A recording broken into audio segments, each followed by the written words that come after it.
The mountain was supposed to be empty. Instead, it became a graveyard. 12 Navy SEALs trapped in a kill box, ammunition bleeding dry, radios screaming static, and an enemy force 3 times their size closing in for the slaughter. Captain Ethan Rourke pressed his back against frozen shale as bullets carved the air above his head, every instinct screaming that someone had sold them out. Then a single rifle shot cracked from somewhere impossibly high. An enemy commander's head snapped back. Another shot. Another body dropped. The entire battlefield went silent. Whoever was up there wasn't on any manifest, wasn't on any radio frequency, wasn't supposed to exist, but they were about to save or destroy everyone on that ridge. If you want to see how this impossible rescue unfolds, stay with me until the very end. Hit that like button and drop a comment telling me what city you're watching from. I want to see how far this story travels. Now let's get into it. The operation had smelled wrong from the beginning. Captain Ethan Rourke felt it the moment the Blackhawk's wheels left the deck of the carrier, that cold, metallic taste in the back of his throat that every combat veteran learns to recognize, but most learn to ignore. Instinct versus orders. Experience versus mission parameters. He'd been running operations in these mountains for 3 years, and the briefing he'd received 6 hours ago violated every pattern he'd learned to trust. Primary objective is a weapons cache, the intelligence officer had said, tapping a satellite image with 2 fingers. Remote location, minimal security, quick in, quick out. Minimal security. That phrase alone should have triggered alarms. Nothing in this part of the Hindu Kush was ever minimally secured. Not anymore. Not after the last 18 months of territorial shifts and shadow wars that never made it onto the evening news. But the mission had come down from higher up the chain than Rourke usually dealt with. The kind of altitude where questions weren't welcome and objections were career-ending. So he'd swallowed the metallic taste, checked his rifle, and loaded his team onto the helicopter. Now, 8 hours later, that instinct was screaming. The insertion had gone smooth, too smooth. The rally point was right where it should be, a cluster of wind-carved boulders beneath a ridge that looked like a broken spine against the pre-dawn sky. Temperature hovered just above freezing. Visibility was good. Wind was manageable. Every tactical checkbox marked green, except one. "Actual, this is point," came the whisper over the radio. Sergeant Marcus Chen, their forward scout, had the kind of voice that never changed pitch no matter how bad things got. "I've got movement. Multiple positions. This doesn't match the brief." Rourke keyed his mic twice, acknowledged, continue, and moved forward through the rocks with the fluid, controlled motion of a man who'd done this 1,000 times. His team fanned out behind him in a formation so practiced it was almost telepathic. 12 operators, the best he'd ever worked with, men who could read a battlefield like a book and write their own ending when the script went sideways. He reached Chen's position and dropped into a crouch beside him. "Show me," Rourke said. Chen handed over the spotting scope without a word. The weapons cache was there, exactly where intelligence had placed it, a cluster of low stone buildings tucked against the mountain's eastern face, partially hidden by an overhang that would defeat most satellite surveillance, but the minimal security was nowhere in sight. Instead, Rourke counted at least 40 hostile fighters in fighting positions that looked like they'd been prepared days ago. Sandbagged machine gun nests, interlocking fields of fire, mortar tubes positioned on high ground. This wasn't a storage facility. It was a fortified position. It was a trap. "Tell me I'm seeing this wrong," Chen said quietly. "You're not." Rourke lowered the scope, his jaw tight. "This is a setup." "Do we abort?" It was the right question, the tactically sound question, but Rourke was already running calculations in his head. They were 4 clicks from the extraction point, exposed on high ground, with dawn breaking in less than 30 minutes. If this position was bait, and someone knew they were coming, then the enemy probably had forces positioned along every likely exfil route. Aborting might just mean walking into a different kill box. Before he could answer, the radio crackled. "All stations, be advised." It was Lieutenant Sarah Kim running overwatch from the western ridge. Her voice carried that same strange flatness Chen's had, the sound of a professional trying to keep panic out of the transmission. "I've got eyes on a large force moving up the southern approach. At least 60 personnel. They're not headed for the cache. They're headed for us. Rourke felt his stomach drop. Confirm 60? He said into the mic. Confirmed. Actual, we need to move. Now.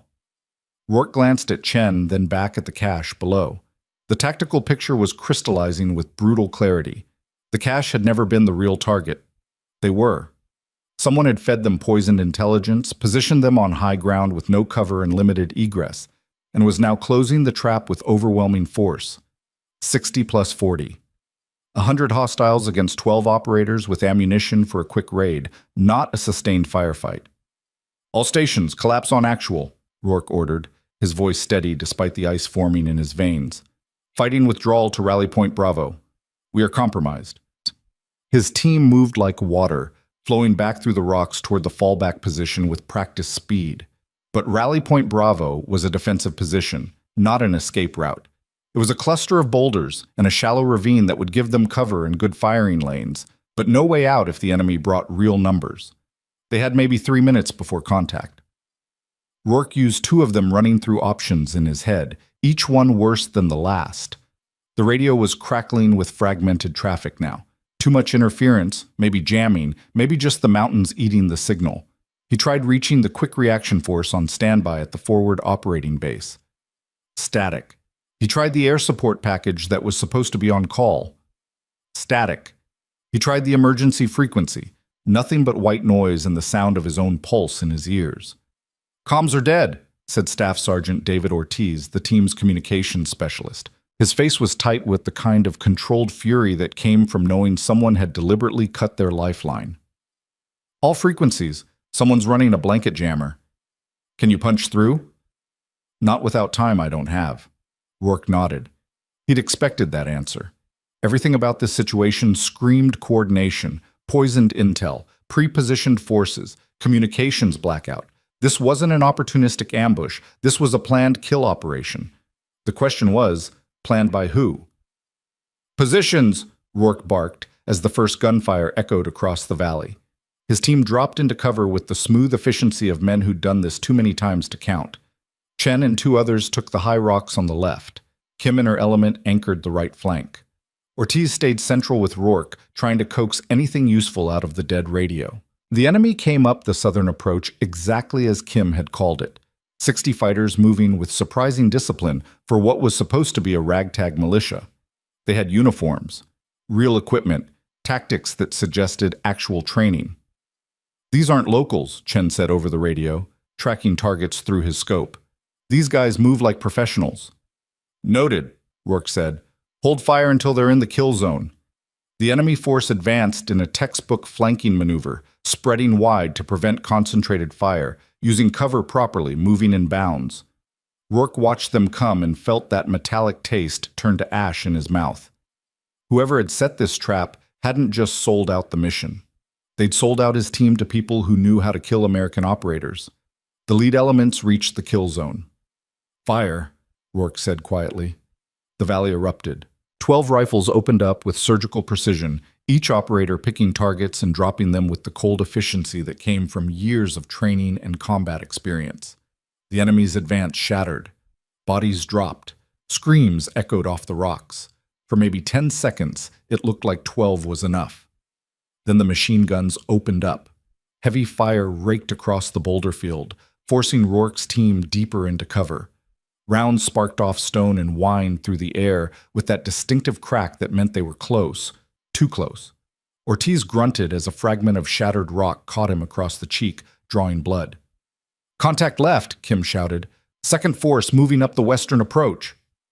Rourke's head snapped around. The 40 fighters from the cache. They'd been held in reserve, and now they were flanking from the opposite side, turning the defensive position into a pincer. Shift fire, Rourke ordered. Don't let them link up. But it was already too late. The tactical situation was collapsing with terrible speed. 100 hostiles against 12, attacking from 2 directions with no communications and no support. Rourke did the math in his head and came up with the same answer every time. They were going to die here. How's that radio, he shouted at Ortiz. Still dead. A mortar round whistled overhead and detonated 50 meters behind their position. showering them with dirt and rock fragments. The enemy was ranging them. The next one would be closer. Rourke made a decision. Chen, Kim, grab 3 shooters each and hold the flanks. Everyone else, with me. We're breaking through the southern element. That's 60 hostiles, sir, Chen said. I can count, Sergeant. But it's the only way out that doesn't end with us surrounded on 3 sides. It was a desperate plan. The kind of plan that got written about in after-action reports with words like audacious and aggressive when it worked, and words like reckless and tragic when it didn't. But staying in place meant dying in place, and Ethan Rourke hadn't survived 3 years in these mountains by accepting death when he could still choose violence. On my mark, he said, his voice cutting through the gunfire with absolute clarity. 3, 2, 1. The word mark never left his mouth, because that's when the first impossible shot cracked across the valley. 800 meters upslope, in a position no one had scouted and no one had cleared, a single rifle shot echoed like thunder off the mountain walls. In the valley below, the enemy commander, a tall man with an RPG on his shoulder, shouting orders, dropped like a puppet with cut strings. His head snapped back. The RPG tumbled from his hands. He was dead before his knees hit the dirt. The entire battlefield went silent. Rourke's team froze. The enemy force froze. For one surreal moment, 100 armed men stopped trying to kill each other and simply stared at the corpse of their commander, trying to process what had just happened. Then a second shot rang out. Another enemy fighter dropped. This one a machine gunner who'd been pouring fire into Kim's position. The bullet took him in the chest from an angle that shouldn't have been possible, and the gun went silent. A third shot. A fourth. A fifth. Each one came from a different direction, or at least sounded like it did. Each one dropped a key target, leaders, heavy weapons operators, spotters with radios. The enemy force started to fracture, fighters diving for cover, shouting in confusion, trying to identify where the shots were coming from, but the mountain gave them no answers. "What the hell is that?" Ortiz whispered, his voice barely audible over the chaos. Rourke didn't answer. He was too busy watching the enemy formation dissolve into chaos as an invisible shooter systematically dismantled their command structure. This wasn't suppressing fire. This wasn't a drone strike. This was one person, one impossibly skilled person, turning the tide of an entire battle from somewhere high above the kill zone. The shots kept coming, methodical, precise, ruthless. An officer trying to rally his men took a bullet through the throat. A mortar team scrambling to adjust their fire lost their gunner to a shot that must have traveled 900 meters. A radio operator got halfway through a transmission before the side of his head exploded in a red mist. Kim's voice crackled over the radio, tight with disbelief. Are you seeing this?" "I'm seeing it," Rourke said. "I just don't believe it." Chen's voice cut in. "Whoever that is, they just bought us time. What's the play?" Rourke's mind was racing. The enemy force was in disarray, but they weren't broken. Not yet. They still had overwhelming numbers, they still had position, and whoever was up there shooting couldn't maintain this rate of fire forever. Eventually, they'd run out of ammunition, or targets would get smart and stay in hard cover, or... Another shot cracked out. This one dropped a man carrying what looked like a radio jammer on his back. The device sparked and died. Ortiz's radio suddenly burst to life with clear signal. "Say again. Ghostwalker is not on station. Mission is not authorized. What is your..." Rourke grabbed the handset. "Broken arrow. Broken arrow. Grid." He rattled off their position with mechanical precision while his eyes stayed locked on the battlefield below. 12 personnel sustaining contact with forces strength 100+, request immediate air support, and QRF. How copy? The voice on the other end went silent for a beat too long. Copy your position, but we show no mission in that sector. Confirm you are... We are getting shot at by 100 hostiles who knew exactly where we'd be, Rourke snarled into the radio. I don't care what your board shows. We need air support now. Stand by. The radio went quiet. Rourke wanted to scream, stand by, the universal military phrase for, we're going to let you die while we figure out what's happening. But the mysterious shooter wasn't standing by. Another shot. Another body. The enemy force was starting to break. Not retreat, not yet, but the cohesion was gone. Small groups were pulling back to hard cover. Others were trying to flank wide, get out of the kill zone, find an angle on whoever was slaughtering them from above. That's when Rourke realized the truth with ice-cold clarity. The shooter had saved them, had bought them time, had shattered the enemy's command structure and stopped the pincer movement cold. But now the enemy was adapting, and they were starting to climb. "They're going after the sniper," Chen said, his voice flat with understanding. Rourke watched through his scope as at least 20 fighters broke off from the main assault and started scrambling up the steep slope toward the high ground where the shots had originated.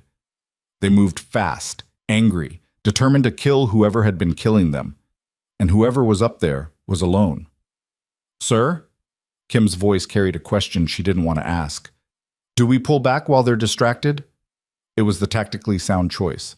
Use the chaos to break contact, get to the extraction point, get out alive. Their mystery guardian had given them a gift. The smart play was to take it. Rourke looked up at the mountain. Somewhere up there, hidden in rocks and wind and shadow, was a person who had just saved 12 lives without hesitation. A person who had broken God knows what rules or protocols to pull them out of a kill box. A person who was about to be overrun by 20 hostile fighters with blood in their eyes. "How fast can we climb?" Rourke asked. Chen turned to look at him. "Sir? That shooter just saved our lives. I'm not leaving them to die alone." "We don't even know who they are," Ortiz said. "I don't care." Rourke's voice carried the kind of finality that ended all arguments. "Chen, Kim, take 4 shooters and hold this position. Keep the main force pinned. Everyone else with me. We're going up." "That's a vertical climb under fire," Kim said. "It's suicide." "So was staying in the kill box. Move!" He didn't wait for acknowledgement. Rourke was already moving, scrambling up the loose scree slope with his rifle across his chest and his boots slipping on stone that hadn't been meant for climbing. Behind him, 5 operators followed without hesitation. Not because the plan was good, but because Rourke had never left a teammate behind, and whoever was up there shooting had just become a teammate, whether they knew it or not. The slope was brutal. 60-degree angle in places, loose rock that slid away underfoot, no cover from the sporadic fire that still cracked across the valley below. Rourke's lungs burned, his legs screamed, but he kept climbing, pulling himself up by handholds that crumbled in his grip, driven by a fury that had nothing to do with tactics and everything to do with the kind of debt that couldn't be measured in after-action reports. Halfway up, he heard the shooting change. The precise, methodical cracks from above became faster, more desperate. The mystery shooter was engaging targets closer than before, much closer. The enemy climbing team had reached their position. Rourke pushed harder. A bullet sparked off the rock near his head. Enemy fire from below. Someone who'd spotted the climbing team. He didn't even slow down, just kept moving, kept climbing, kept driving toward the sound of gunfire that was getting louder and more chaotic with every second. Then he heard something that made his blood freeze. The click of an empty chamber. The shooter was out of ammunition. Rourke hauled himself over a ledge and into a narrow cleft in the rock, his rifle coming up even as his eyes adjusted to the shadows. The cleft opened into a small natural hide, the kind of position a skilled operator could occupy for days without being detected. Gear was scattered across the space, empty magazines, spotting equipment, and in the center of it all, still wearing a ghillie suit that made her almost invisible against the stone. A woman. She was younger than Rourke had expected, maybe 30, lean and hard in the way that came from years of field work, not gym training. Her face was streaked with camouflage paint and something that might have been blood. Her eyes were the color of winter sky, cold, sharp, utterly calm despite the fact that she was currently field stripping a jammed rifle with hands that moved too fast to follow. She didn't even look up when Rourke crashed into the hide. 3 tangos coming up the left side, she said, her voice carrying a Midwest flatness that belonged in a briefing room, not a firefight. 2 more on the right. I'm empty. You're not. Start shooting. Rourke stared at her for half a second. This impossible woman who had just saved his entire team and was now calmly issuing orders like she ran the operation, then spun and dropped into a firing position. The first hostile came over the ledge with an AK-47 raised in murder in his eyes. Rourke shot him twice in the chest. The second and third came together, trying to flank. Rourke's team had arrived now, pouring into the hide with weapons up. and they cut both fighters down before they could get a shot off. "Right side!" the woman barked. Rourke swung his rifle right just as two more hostiles appeared on a different approach. He dropped the first. Ortiz got the second. Then the shooting stopped. Silence fell over the hide like a held breath. Rourke's ears rang, his heart hammered. Adrenaline sang through his veins like electricity. But no more targets appeared. The enemy climbing team was dead or broken, and the valley below had gone strangely quiet. He turned to look at the woman. She had finished clearing her rifle's malfunction and was now reloading with a magazine she'd pulled from somewhere in the ghillie suit. Her movements were mechanical, professional. But Rourke could see the tremor in her hands now. The exhaustion, the 1,000-yard stare of someone who'd just burned through every round they had and was running on fumes. "Who are you?" Rourke asked. She didn't answer immediately, just seated the magazine with a sharp click, charged the rifle, and finally met his eyes. "Someone who wasn't supposed to be here," she said quietly. "Someone who just ended her career to save yours. And someone who's about to have a lot of very angry people asking the same question you just did." "I don't—" "Radio check," she interrupted, her tone shifting to pure business. "You have comms?" "Spotty," Ortiz said. "Got through to base right before we climbed, but then we need to move. Now. The main force is regrouping, and they're going to hit this position hard once they realize I'm empty." She was right.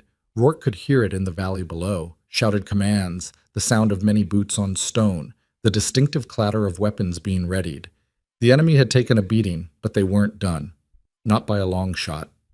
"There's a route," the woman continued, already moving toward the back of the hide. "Ravine system about 200 meters northeast. It's narrow, defensible, and it leads to an old shepherd track that'll get you down the backside of the mountain. If we move fast, we can stay ahead of them." "How do you know all this?" Rourke demanded. She paused at the edge of the hide and looked back at him with those winter sky eyes. "Because I've been watching this mountain for 3 months," she said, "and because someone needed to make sure operations like yours didn't walk into traps. I just never thought I'd have to pull the trigger myself." Then she was moving, slipping through the rocks with the fluid grace of someone who knew every stone by heart. Rourke looked at his team. They looked back at him with expressions that ranged from confusion to disbelief to the kind of dark humor that kept operators sane in situations that should have killed them. "Well," Ortiz said quietly, "this day just keeps getting weirder." "Move," Rourke ordered. "Questions later. Survival now." They followed the woman into the mountain as gunfire erupted behind them, and the enemy surge finally broke against the empty hide they'd just abandoned. The ravine she'd mentioned was exactly where she'd said it would be. A twisted cut through stone, barely wide enough for one person at a time, with walls that rose high enough to block most angles of fire. It was a death trap if they got caught inside. It was also their only chance. "Single file," the woman called back. "Watch for loose rock. The walls narrow in places. If you panic, you die." No one panicked. They moved through the ravine like ghosts, weapons up, eyes scanning, every sense screaming that they were being funneled into a kill zone. But the woman led them through with absolute confidence, calling out turns before they appeared, warning about unstable ground, guiding them deeper into the mountain's guts. Behind them, the sounds of pursuit echoed off stone walls. The enemy was coming. And the ravine was about to become exactly what Rourke had feared, a tomb carved from living rock with no way out and nowhere to run. The woman stopped at a narrow choke point and turned to face him. "This is where we make our stand," she said. Her voice was calm, matter of fact, the voice of someone who had already accepted that this might be where the story ended. "The ravine gets narrower ahead. They'll have to come at us one or two at a time. If we hold here, we might survive long enough for your air support to arrive." "And if it doesn't?" Rourke asked. She smiled. It was a terrible smile, the kind that had no humor in it at all. "Then I hope you made peace with whatever god you pray to, Captain, because we're about to find out if 12 bullets can stop 100 men." Rourke looked at her, this stranger who had saved them, who had sacrificed everything for people she'd never met, who was now preparing to die alongside them in a nameless ravine on a nameless mountain in a war that didn't officially exist. "What's your name?" he asked. She hesitated. For the first time since he'd met her, genuine emotion flickered across her face. Something like regret. Something like relief. "Mara," she said quietly. "Staff Sergeant Mara Voss. And I really hope I get to tell you the rest of that story before we all die here." Then the enemy rounded the corner and the ravine exploded into violence. The first hostile came through the choke point fast and low, his AK-47 already spitting fire before his boots found solid ground. Mara dropped him with a single shot to the center mass, her rifle barking once in the confined space before the body even hit stone. The sound was deafening. The muzzle flash lit up the ravine like a strobe, casting twisted shadows on walls that seemed to close in tighter with every second. "Contact front," Rourke shouted, though everyone already knew. Already had their weapons up. Already understood that this narrow slash through the mountain was about to become a meat grinder. Two more fighters poured through the gap, trying to use their dead comrade's body as cover. Chen took the one on the left with a controlled burst. Ortiz got the right. Both bodies crumpled, creating a growing pile of corpses that would either slow the next wave or give them something to hide behind. Mara's voice cut through the chaos with surgical precision. "They're going to stack the entrance and rush. When they do, throw everything you have at the gap. Make them afraid of this space." "How many rounds you got left?" Rourke asked, his eyes never leaving the choke point. "Enough to make them regret coming after me." It wasn't an answer, but Rourke didn't push. He could hear it now, the sound of many boots scrambling over rock, shouts in a language he didn't speak but understood perfectly. The enemy was massing for a push. They had the numbers. They had the momentum. All they needed was the courage to charge into a space where their numerical advantage meant nothing. Someone on the other side started shouting orders. "Here they come," Mara said quietly. The enemy surged through the gap like water through a broken dam. 6 fighters, then 8, then 10, all trying to overwhelm the narrow passage with sheer violence. They fired as they came, wild spray and prey that ricocheted off stone and filled the air with fragments and lead. Rourke's team opened up with disciplined, overlapping fire. The ravine became hell. Muzzle flashes strobed in the darkness. The sound was a physical thing, a pressure wave that hammered eardrums and made thought impossible. Men screamed and died and fell over each other in a tangle of limbs and weapons. The smell of cordite mixed with blood and the sharp mineral scent of pulverized rock. Mara worked her rifle like a machine, built for one purpose. Each shot placed with brutal economy. Headshots when she had the angle. Center mass when she didn't. Never wasting ammunition. Never hesitating. Rourke found himself watching her between targets, trying to understand what he was seeing. This wasn't just training. This was something deeper. Something that came from a place where hesitation meant death, and death was just another tactical consideration. The enemy charge broke. Bodies clogged the choke point now, 3 deep in places, creating a barrier of their own dead that no amount of courage could push through. The survivors fell back, dragging wounded with them, leaving behind weapons and equipment, and the kind of silence that only comes after extreme violence. Rourke's team held their positions, weapons trained on the gap, fingers on triggers, waiting for the next push that would inevitably come. It didn't. Instead, they heard something worse. Shouting, commands, and the distinctive sound of equipment being moved into position. "They're setting up a support weapon," Mara said, her voice tight. "Probably a heavy machine gun. They're going to pour fire through that gap until we're all dead or out of ammunition."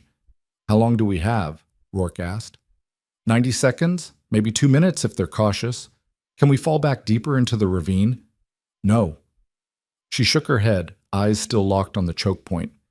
30 meters ahead, the walls close completely. Dead end. This is the only defensible position between here and the shepherd track, and we'll never reach the track if they get a gun set up behind us. Rourke processed that in the space of a heartbeat. They were trapped. The enemy knew it. And in less than 2 minutes, they'd start shredding the team with belt-fed automatic fire that would turn this narrow space into a killing corridor. He looked at Mara. Really looked at her for the first time since the shooting had started.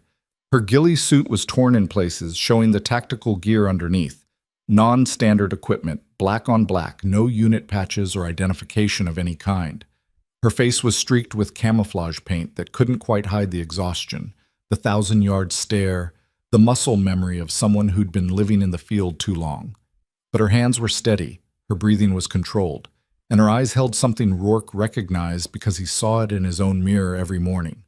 The look of someone who'd already died once and wasn't afraid to do it again. "You said you've been watching this mountain for 3 months," Rourke said quietly. "That means you know things, positions, routes, weaknesses." "I know everything," Mara replied without arrogance. "Just fact." "That's the job." "Then you know a way out of this." She was silent for a long moment. The sound of enemy preparations echoed through the gap, metal on stone, shouted coordinates, the mechanical clatter of a weapon being assembled. "There's one option," she said finally, "but it requires someone who can climb, who can move silent, and who's willing to die if it goes wrong." "Tell me." Mara pointed up at the ravine walls. They rose almost vertical here, 30 feet of sheer rock face with minimal handholds. But near the top, barely visible in the fading light, was a narrow ledge that ran parallel to the choke point. "That ledge connects to a fold in the rock," she explained, her voice low and fast. "Follow it 50 meters and you can drop down behind their position. You'd be above them, behind them. They wouldn't see you coming until it was too late. But one person against 20-plus hostiles? One person with the element of surprise against 20 hostiles who are all looking the wrong direction." She met his eyes. "It's not a good plan, but it's the only plan that doesn't end with all of us dead in this hole." Rourke looked at the wall, at the ledge, at the drop that would kill anyone who fell. Then he looked at his team. Good men, tired men, men who'd followed him into hell because they trusted his judgment, even when that judgment had been built on poisoned intelligence. "I'll go," he said. "No." Mara's voice carried absolute finality. "You're the team leader. They need you here to coordinate the defense. I'm going." "You're already exhausted. You've been shooting for—" "I've been on this mountain for 3 months, Captain. I know every rock, every shadow, every angle. You don't." She was already moving toward the wall, checking her rifle, her movements sharp and efficient despite the fatigue. "Besides, this is my fault." That stopped Rourke cold. "What?" "I was supposed to observe and report, that's all. Just watch, just document." Her voice carried something raw now, something that had been buried under professionalism and tactical necessity. "But I saw your team walking into a trap, and I couldn't—" She cut herself off, jaw tight. "I broke protocol. I compromised my mission. And now you're all stuck in this ravine because I decided to play hero instead of doing my job." "You saved our lives." "I delayed your deaths. There's a difference." She turned to face him fully, and for the first time Rourke saw past the operator to the person underneath.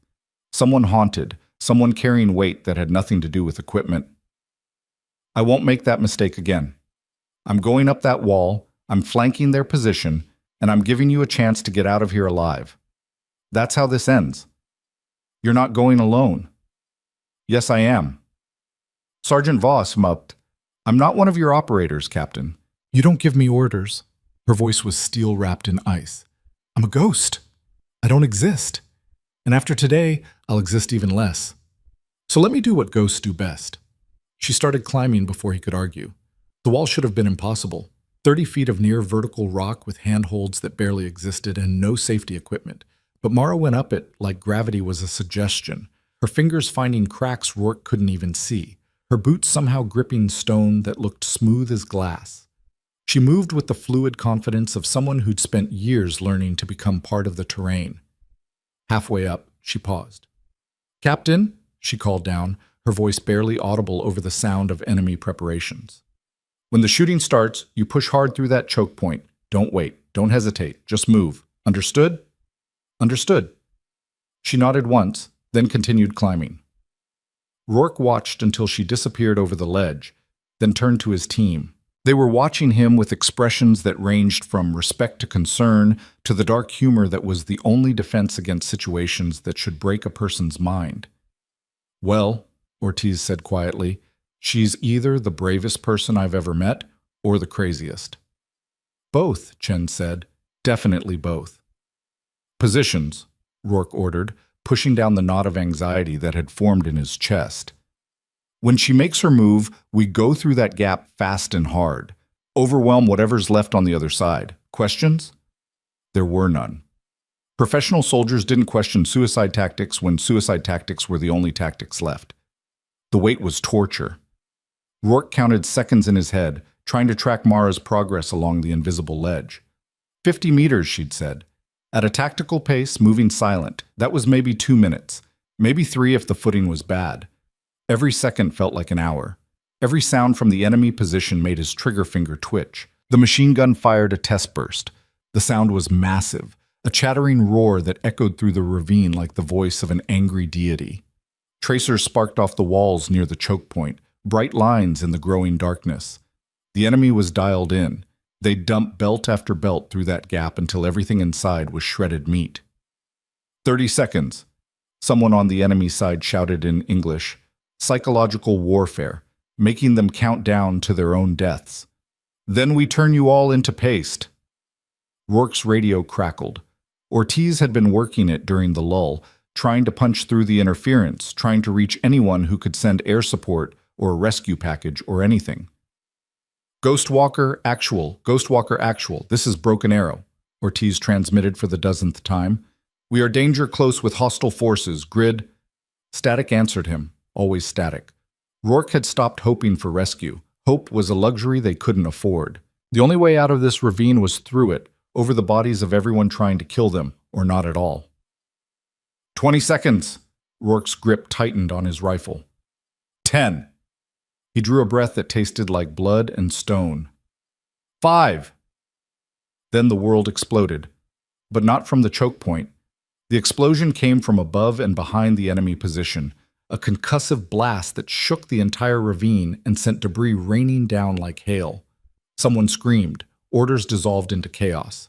And through it all, Rourke heard the distinctive crack, crack, crack of Mara's rifle, firing from an elevated position with clear lines of sight on targets who'd never expected to be flanked. Go! Rourke roared. Move, move, move!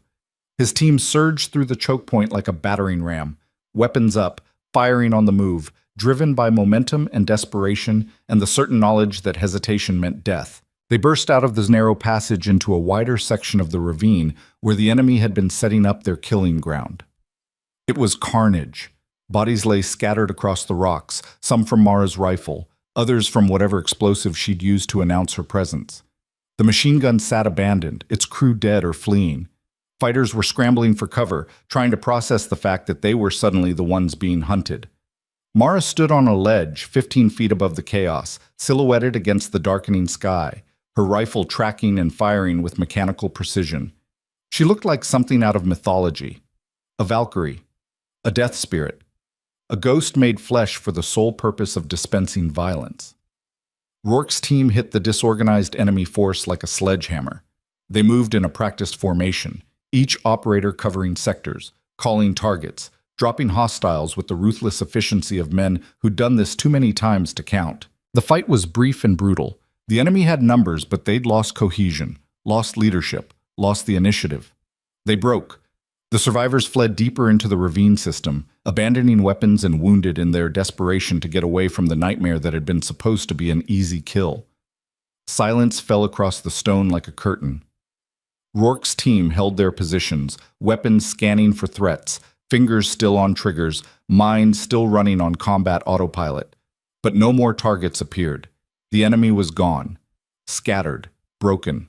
They'd won. Mara dropped down from the ledge with a controlled fall that should have shattered her ankles but didn't. She landed in a crouch, rose smoothly, and walked toward Rourke with her rifle held low but ready. Her face was expressionless. Her movements were mechanical. She looked like someone operating on pure adrenaline and training, with nothing left in the tank but the muscle memory of how to keep moving. The shepherd track is 200 meters that direction, she said, pointing deeper into the ravine without preamble. It's steep, but it's clear. You can be off this mountain in 20 minutes if you move fast. What about you? Rourke asked. She didn't answer immediately, just stood there, swaying slightly, her eyes distant. Then she seemed to come back into herself, focused on his face. I'm not coming with you. Like hell you're not. Captain, you don't understand what I am, what I've done. Her voice was flat, dead. I was part of a program that doesn't exist, operating under orders that were never written, watching targets that were never designated. I had one rule: never interfere, never let anyone know I was there. And I broke that rule to save you. So what? So the moment I pulled that trigger, I stopped being an asset and became a liability. My handlers won't extract me, they'll erase me, and anyone I'm with when they come looking. She met his eyes. I just saved your life, Captain. Don't make me responsible for ending it. Rourke stared at her. At this woman who'd appeared out of nowhere, slaughtered her way through an army to protect strangers, and was now calmly explaining why she had to disappear back into the shadows. That's not how this works, he said. That's exactly how this works. I don't leave people behind. I'm not people. I'm a ghost. She turned away, scanning the ravine with eyes that never stopped moving, never stopped processing threats. You need to go, now, before they regroup. And you? I'll disappear. I'm good at it. Rourke's radio crackled to life. Repeat, Ghost Walker. Actual, we have your position. QRF is inbound. ETA, 12 minutes. Finally. Air support, rescue. The cavalry arriving just late enough to be useless, but just early enough to save them from having to walk off a mountain in the dark. Mara heard it too. Her expression didn't change, but something in her posture shifted, tightened. That's your ride, she said. Take it. Come with us. I can't. Why not? She turned back to face him, and for the first time since he'd met her, Marvos let the mask slip. Let him see the exhaustion, the guilt, the weight of whatever she'd done or seen or been ordered to do in service to a program that didn't officially exist. Because the last time I put my team before the mission, people died, she said quietly. Good people. Better than me. And I swore I'd never make that mistake again. What happened? I was running Overwatch on an operation in Kandahar. My spotter, his name was Danny Torres, saw movement in a compound we'd already cleared. He wanted to call it in. I told him to wait, to confirm, to follow protocol. Her voice was flat, mechanical, reciting facts like a mission report. 30 seconds later, the compound exploded.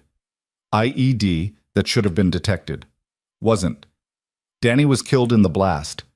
3 other operators were wounded. All because I followed the rules instead of trusting his instincts. She paused, jaw tight. After that, they pulled me out of conventional operations. Put me into the program. Told me I'd be more useful as a watcher, someone who gathered intelligence without leaving fingerprints, someone who could see everything and do nothing. A bitter smile. Turns out I'm not very good at doing nothing. Rourke processed that in silence. He'd lost men too, made calls that went wrong, carried names on his soul that would never wash clean. Every operator who'd been in the field long enough had similar stories. The only difference was whether you let those stories define you or destroy you. Torres was your spotter, Rourke said, which means he knew the risks, made his own choices. And I guarantee you that if he were here right now, he'd tell you to get on that helicopter. You don't know that. I know that no one who's ever worn the uniform would want their death to be the reason someone else stopped living. Mara's eyes went distant again, processing, calculating. Running through scenarios in a mind that had been trained to see 3 moves ahead and plan for every contingency. The radio crackled again. Ghostwalker Actual, we have visual on your position. Landing zone is hot. We need immediate smoke for extraction. Ortiz pulled a smoke grenade from his vest, looked at Rourke for confirmation. Rourke nodded. Ortiz popped the grenade and tossed it into an open area 20 meters away. Purple smoke billowed into the darkening sky. The sound of rotors echoed through the valley. 2 Blackhawks appeared over the ridgeline, flying low and fast, their door gunners already scanning for threats. Beautiful. Professional. The most welcome sight Rourke had seen in hours.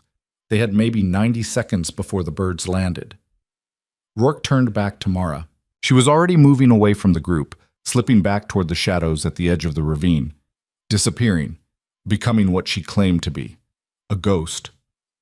Sergeant Voss, Rourke called after her. She stopped but didn't turn around. When this is over, Rourke said, his voice carrying over the rotor wash, when the debrief is done and the paperwork is filed and someone asks me how 12 operators survived an ambush by 100 hostiles, I'm telling them the truth.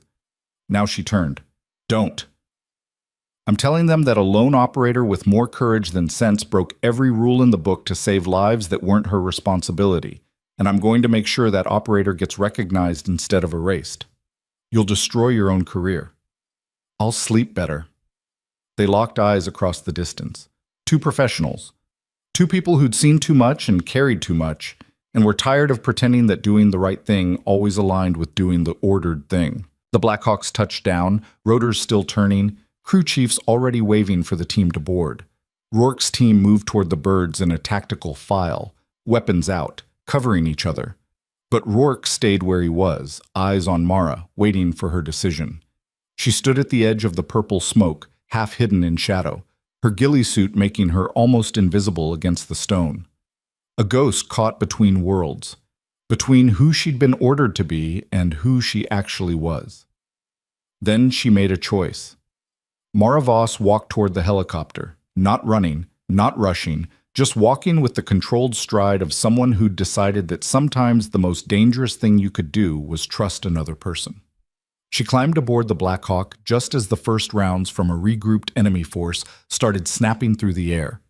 The door gunner opened up with the minigun, laying down suppressing fire, while the pilot pulled pitch and lifted off. The valley dropped away beneath them. The mountain shrank. The battlefield that had nearly become their grave became just another set of coordinates on a map. Rourke sat across from Mara in the vibrating belly of the aircraft.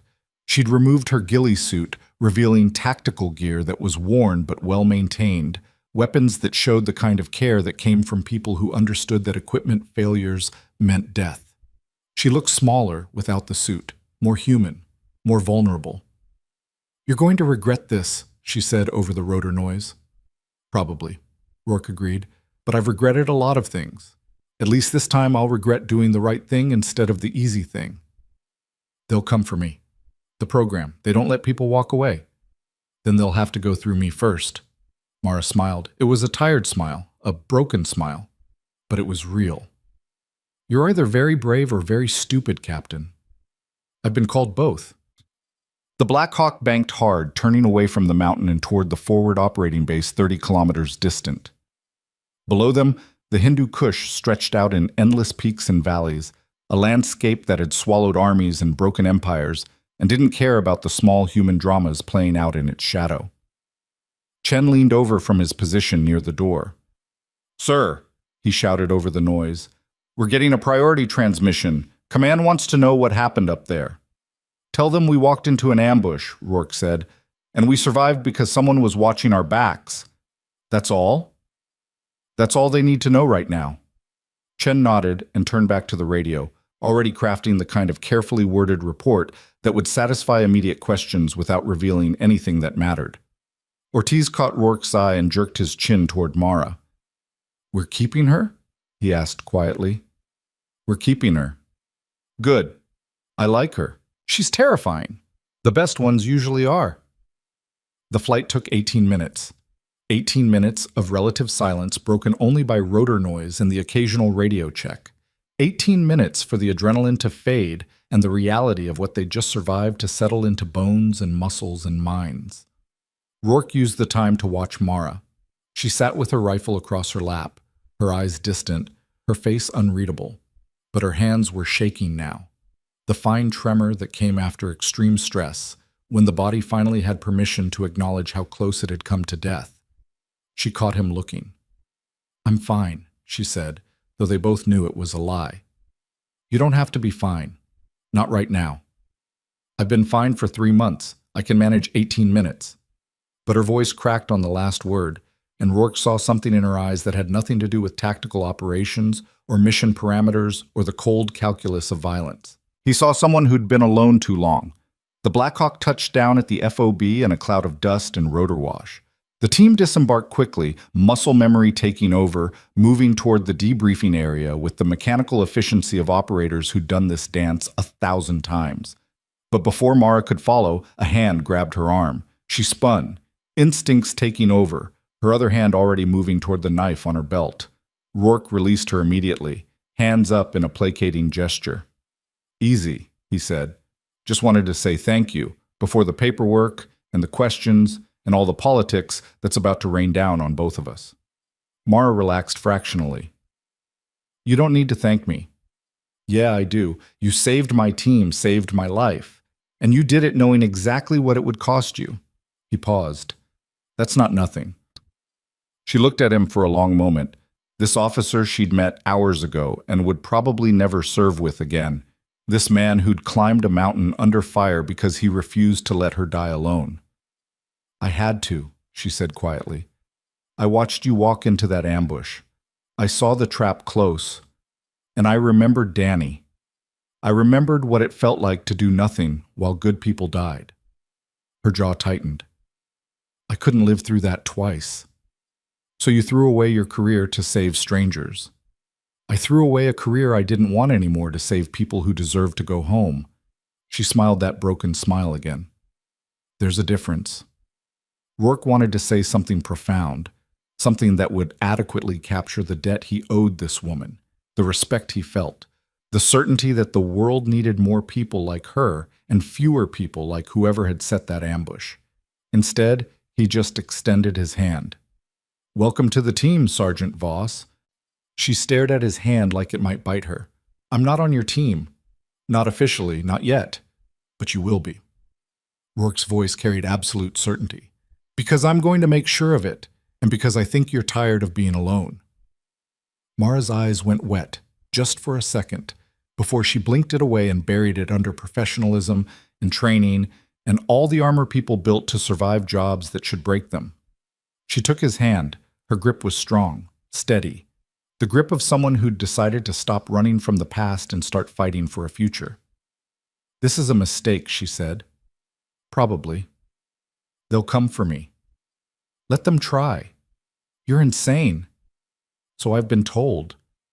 They stood there in the dust and noise of the FOB, two operators who'd survived something that should have killed them, shaking hands like it was a business transaction instead of a lifeline thrown across the darkness. Then the debriefing officer appeared, clipboard in hand, expression already forming the questions that would turn the next 12 hours into a bureaucratic nightmare.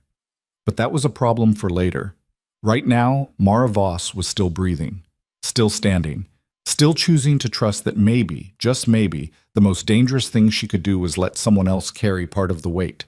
And Ethan Rourke was choosing to believe that saving one person was worth burning down whatever political bridges it took to make it happen. Behind them, the mountain disappeared into the night, its secrets intact, its violence forgotten by everyone except the people who'd bled on its stones and survived to tell about it. The first wave hit like a hammer. 3 fighters came around the corner firing on full automatic, their muzzle flashes strobing in the narrow space like lightning trapped in a bottle. Rourke dropped the lead man with 2 rounds center mass. Ortiz took the second. The third got halfway through bringing his weapon to bear before Mara put a bullet through his collarbone from an angle that shouldn't have existed. She'd somehow wedged herself into a crack in the ravine wall 8 feet up, turning herself into a human gun turret with perfect enfilade on the approach. The bodies fell in a tangle of limbs and weapons, blocking the narrow passage. That'll slow them, Mara called down, already repositioning. For about 30 seconds. She was right. The enemy adapted fast. They started using the corpses as cover, firing around them, trying to suppress the choke point with volume rather than accuracy. Bullets sparked off stone and whined through the air. Rock fragments peppered Rourke's face. The noise was deafening in the confined space, every shot magnified and reflected until the ravine itself seemed to be screaming. Frag out! Someone shouted from behind the enemy position. Rourke saw the grenade bounce into view, a small dark sphere tumbling end over end down the ravine toward them. Time compressed. His body moved before his brain finished processing. He dove forward, scooped the grenade with one hand like he was fielding a ground ball, and hurled it back the way it had come in one continuous motion. The grenade disappeared around the corner. Someone screamed. The explosion came a heartbeat later, a deep crump that shook dust from the ravine walls and was followed by the wet sounds of shrapnel finding flesh. Silence fell for exactly 3 seconds. Then the enemy came again, and this time they were angry. They pushed hard, trying to overwhelm the position through sheer aggression. Bodies piled up in the killing zone. The air turned thick with gun smoke and copper. Rourke's team fired with mechanical precision, but the ammunition count was dropping fast and everyone could feel it. Magazines getting lighter, reload pouches emptying, the math getting worse with every trigger pull. Mara dropped from her perch and landed beside Rourke in a crouch, her rifle coming up smoothly. "They're going to try to flank," she said, her voice cutting through the chaos with eerie calm. "There's a side passage about 40 meters back. It's a hard climb, but it's doable. We need to cover it, or they'll come at us from above." "Show me." She pointed to a shadow in the ravine wall that Rourke had dismissed as just another crack in the stone. But as he looked closer, he could see it, a narrow cleft that angled upward, barely wide enough for a human body. "Chen," Rourke barked, "take 2 shooters and cover that side passage. Nothing comes through." "On it!" Chen moved with 2 operators, disappearing into the shadows while the rest of the team held the main approach. The gunfire never stopped. It became a rhythm: target acquisition, double tap, next target, reload, fire again. Over and over until Rourke's hands moved on autopilot and his mind retreated into that cold, analytical space where emotion couldn't reach him. That's when he heard it, a sound that didn't belong, not gunfire, not shouting, something else, something wrong. "Listen," Mara hissed. The team went silent, or as silent as possible with hostile forces 50 meters away. And in that brief pause, Rourke heard it too, a grinding, scraping sound, like stone moving against stone, like something heavy being dragged or pushed. "They're bringing up a technical," Mara said, her face going pale beneath the camo paint. "A mounted gun. If they get that into position—" She didn't finish the sentence. She didn't need to. Everyone understood. A heavy machine gun in this confined space would turn the ravine into an abattoir. There would be no cover, no defense, just a wall of bullets chewing through stone and flesh until nothing remained. "How long?" Rourke demanded. 2 minutes, maybe less. Rourke's mind raced through options, discarding each one as fast as it formed. They couldn't retreat. The ravine narrowed to nothing behind them. They couldn't advance.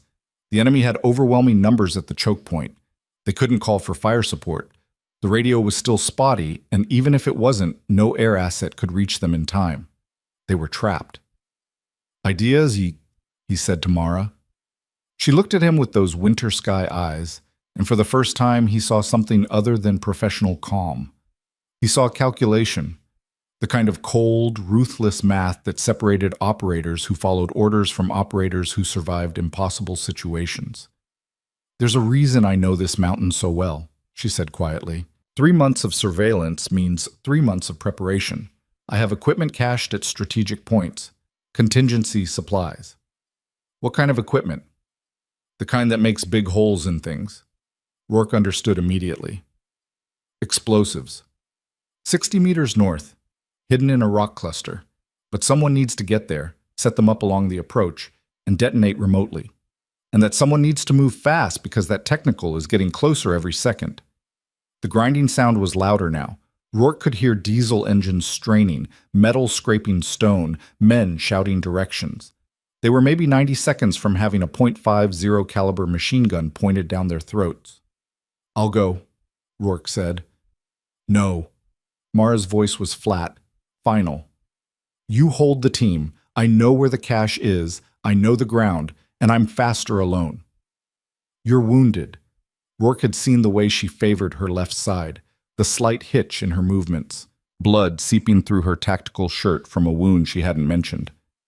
"I'm functional. That's all that matters." Before he could argue, she was moving, slipping through a gap in the ravine wall that Rourke would have sworn was too narrow for a human body. 1 second she was there, the next she was gone, vanished into the mountain like smoke. "Cover fire!" Rourke shouted. "Keep them busy!"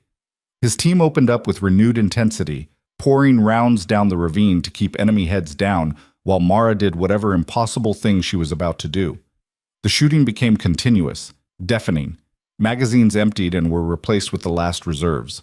Brass casings bounced off stone and accumulated at their feet like spent promises. Then Chen's voice crackled over the radio, tight with stress. "Actual, we've got movement in the side passage. Multiple contacts. They're climbing." Of course they were. The enemy commander, whoever had survived Mara's initial decimation of their leadership, was smart enough to probe for weaknesses. The main assault was a fix. The real danger was the flanking force coming up through the cracks in the mountain. Rourke made a decision that went against every tactical instinct he had. "Fall back to the main position," he ordered. "Collapse the perimeter. We hold one choke point only." "Sir, if they get above us—" "I know. Do it anyway." Chen didn't argue. He understood what Rourke was betting on. That Mara would succeed. That the explosives would work. That they could survive long enough for her plan to matter. It was a terrible bet with terrible odds, but it was the only play they had left. The team contracted into a tight defensive position, shoulder to shoulder in the narrowest part of the ravine. 9 operators now. 3 were down to their last magazine, 2 were nursing wounds that would need real medical attention soon, and all of them were running on adrenaline and borrowed time. The grinding sound stopped. Silence fell like a curtain. Then a voice echoed down the ravine, speaking English with a harsh accent that turned every word into a threat. "American soldiers, you are surrounded. Put down weapons, and you will be treated as prisoners of war under Geneva Convention." Ortiz let out a bark of humorless laughter. "Yeah, because they've been real careful about following international law so far." No response, Rourke said quietly. "Let them think we're considering it." He was buying seconds. Precious seconds for Mara to reach the cache, set the charges, get clear. The math was brutal, and everyone knew it. But no one said anything. They just waited in the smoke and the silence while death prepared its final approach. The voice came again, angrier now. "You have 10 seconds. Then we send the gun." Rourke counted in his head. 10, 9, 8. Where was Mara? 7, 6, 5. The grinding sound started again. The technical was moving into position. 4, 3. Still nothing from Mara. No radio call, no signal. Just the sound of the heavy gun being muscled into place and the growing certainty that the next 60 seconds would be the last. 2, 1. The technical's engine revved. Then the entire mountain exploded. The blast came from somewhere ahead, up the ravine toward the enemy position. Not one explosion, but a chain of them. A precisely sequenced cascade of detonations that walked up the approach like the footsteps of an angry god. The sound was beyond deafening. It was physical, a pressure wave that knocked Rourke against the ravine wall and drove the air from his lungs. The ravine filled with dust and smoke so thick it became a physical presence. Rourke couldn't see 3 feet, couldn't hear anything but ringing, couldn't do anything but crouch against the stone and wait for his senses to return. When they did, the world had changed. The grinding sound was gone. The technical was gone. The enemy voices were gone. In their place was a new sound, screaming, confusion, panic, and underneath it all, the rumble of settling rock as tons of stone shifted and found new equilibrium. Mara's voice crackled over the radio, distorted by interference, but unmistakably triumphant. "Charges successful. The ravine approach is blocked. Estimated 40% enemy casualties from the blast. The rest are disorganized and falling back. You've got maybe 5 minutes before they regroup." "Where are you at?" Rourke demanded. Static, then. "Complications. Can't make it back to your position. I'm moving to the alternate exfil route, the shepherd track I mentioned. If you want to live, you follow this ravine north for 200 meters, take the left branch when it splits, and climb. I'll meet you at the top." "Mara, move, Captain. That's not a suggestion." The radio went dead. Rourke looked at his team. They looked back at him through the settling dust, their faces masks of exhaustion and something that might have been hope. "You heard her," Rourke said. "Let's move." They moved. The ravine was different now, narrower in places where the explosions had shifted rock, wider in others where stone had crumbled away. They climbed over rubble and squeezed through gaps and kept moving north because stopping meant dying, and dying wasn't on the agenda anymore. The split came exactly where Mara had said it would. Left branch, steep climb. Rourke went first, hauling himself up loose scree that slid away beneath his boots. His team followed in a line, each operator helping the next, moving with the synchronized efficiency of men who had trained together so long they didn't need words. They emerged onto a ledge, maybe 15 feet wide, carved into the mountain's flank like a scar. The shepherd track, ancient, barely maintained, but it led downward in a series of switchbacks that promised eventual escape from this nightmare. Mara was waiting for them. She was leaning against a boulder, her rifle across her lap, her left arm hanging at an angle that made Rourke's medic training scream warnings. Her face was gray with pain and blood loss, but her eyes were still sharp, still focused. "Took you long enough?" she said. "You're hurt. Dislocated shoulder. Happened during the cash run. I'll deal with it later."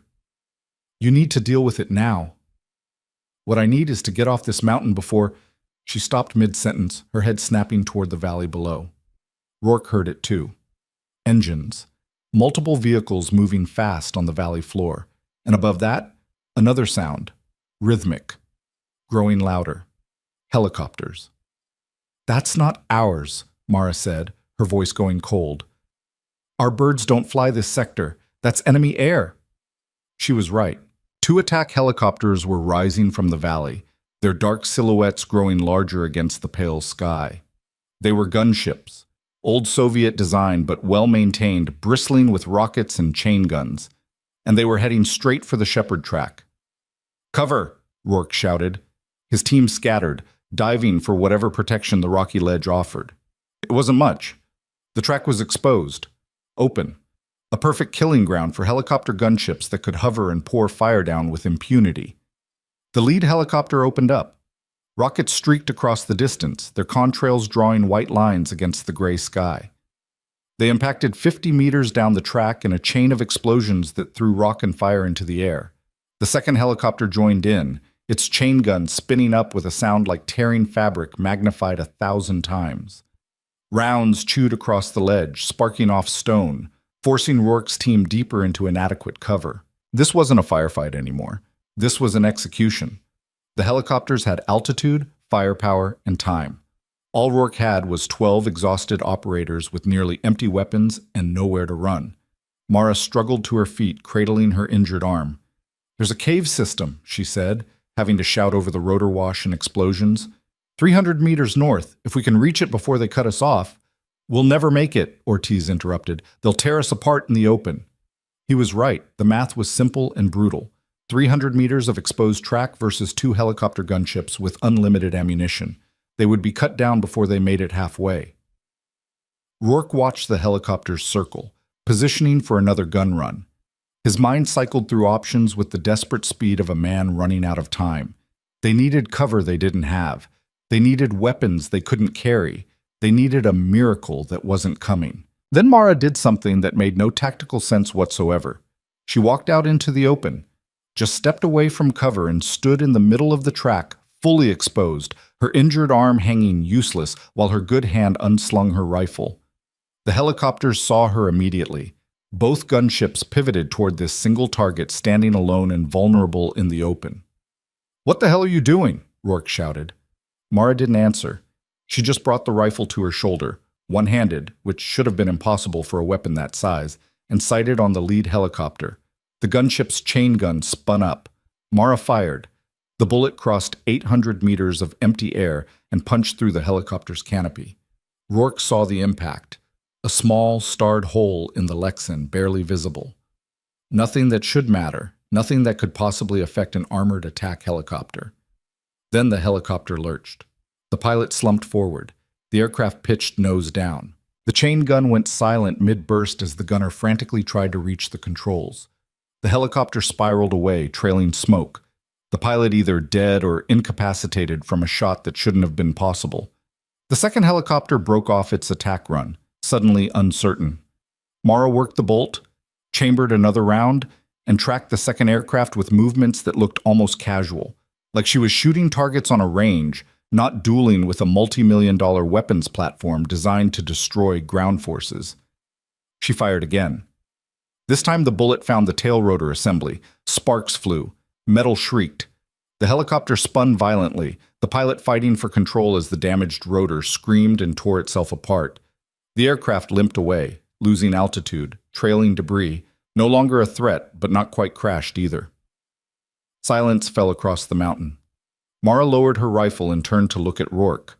Her face was pale, sweat mixed with blood and camo paint. Her breath came in short, controlled gasps, but her eyes were steady. "The cave system," she said calmly, as if she hadn't just done something impossible. 300 meters north. We should go now." Rourke stared at her. His entire team stared at her. Nobody moved. Nobody spoke. They were all trying to process what they'd just witnessed. A single wounded operator with a dislocated shoulder taking out 2 attack helicopters with a rifle that wasn't designed for anti-aircraft work. "Who are you?" Rourke asked quietly. Mara met his eyes for a long moment.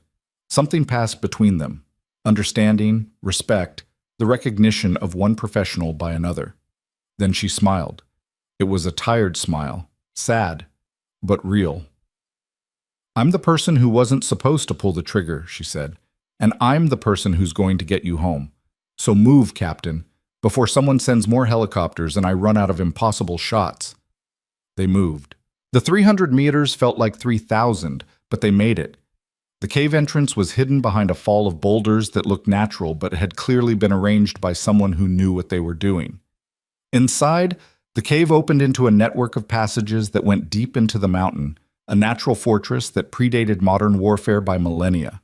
Mara led them to a chamber, maybe 30 feet across, with multiple exits and a small cache of supplies hidden in a crack in the wall. Water, medical supplies, emergency rations. She'd been preparing for this, planning for the day when someone would need to hide in these mountains and survive. "Sit," she told Rourke. "I need you to pop my shoulder back in. You need a hospital. I need to be able to use both arms when the enemy figures out where we went. So sit, Captain, and help me." Rourke sat. Mara positioned herself between his knees, her back to him, and talked him through the reduction procedure with the clinical detachment of someone who'd done this before.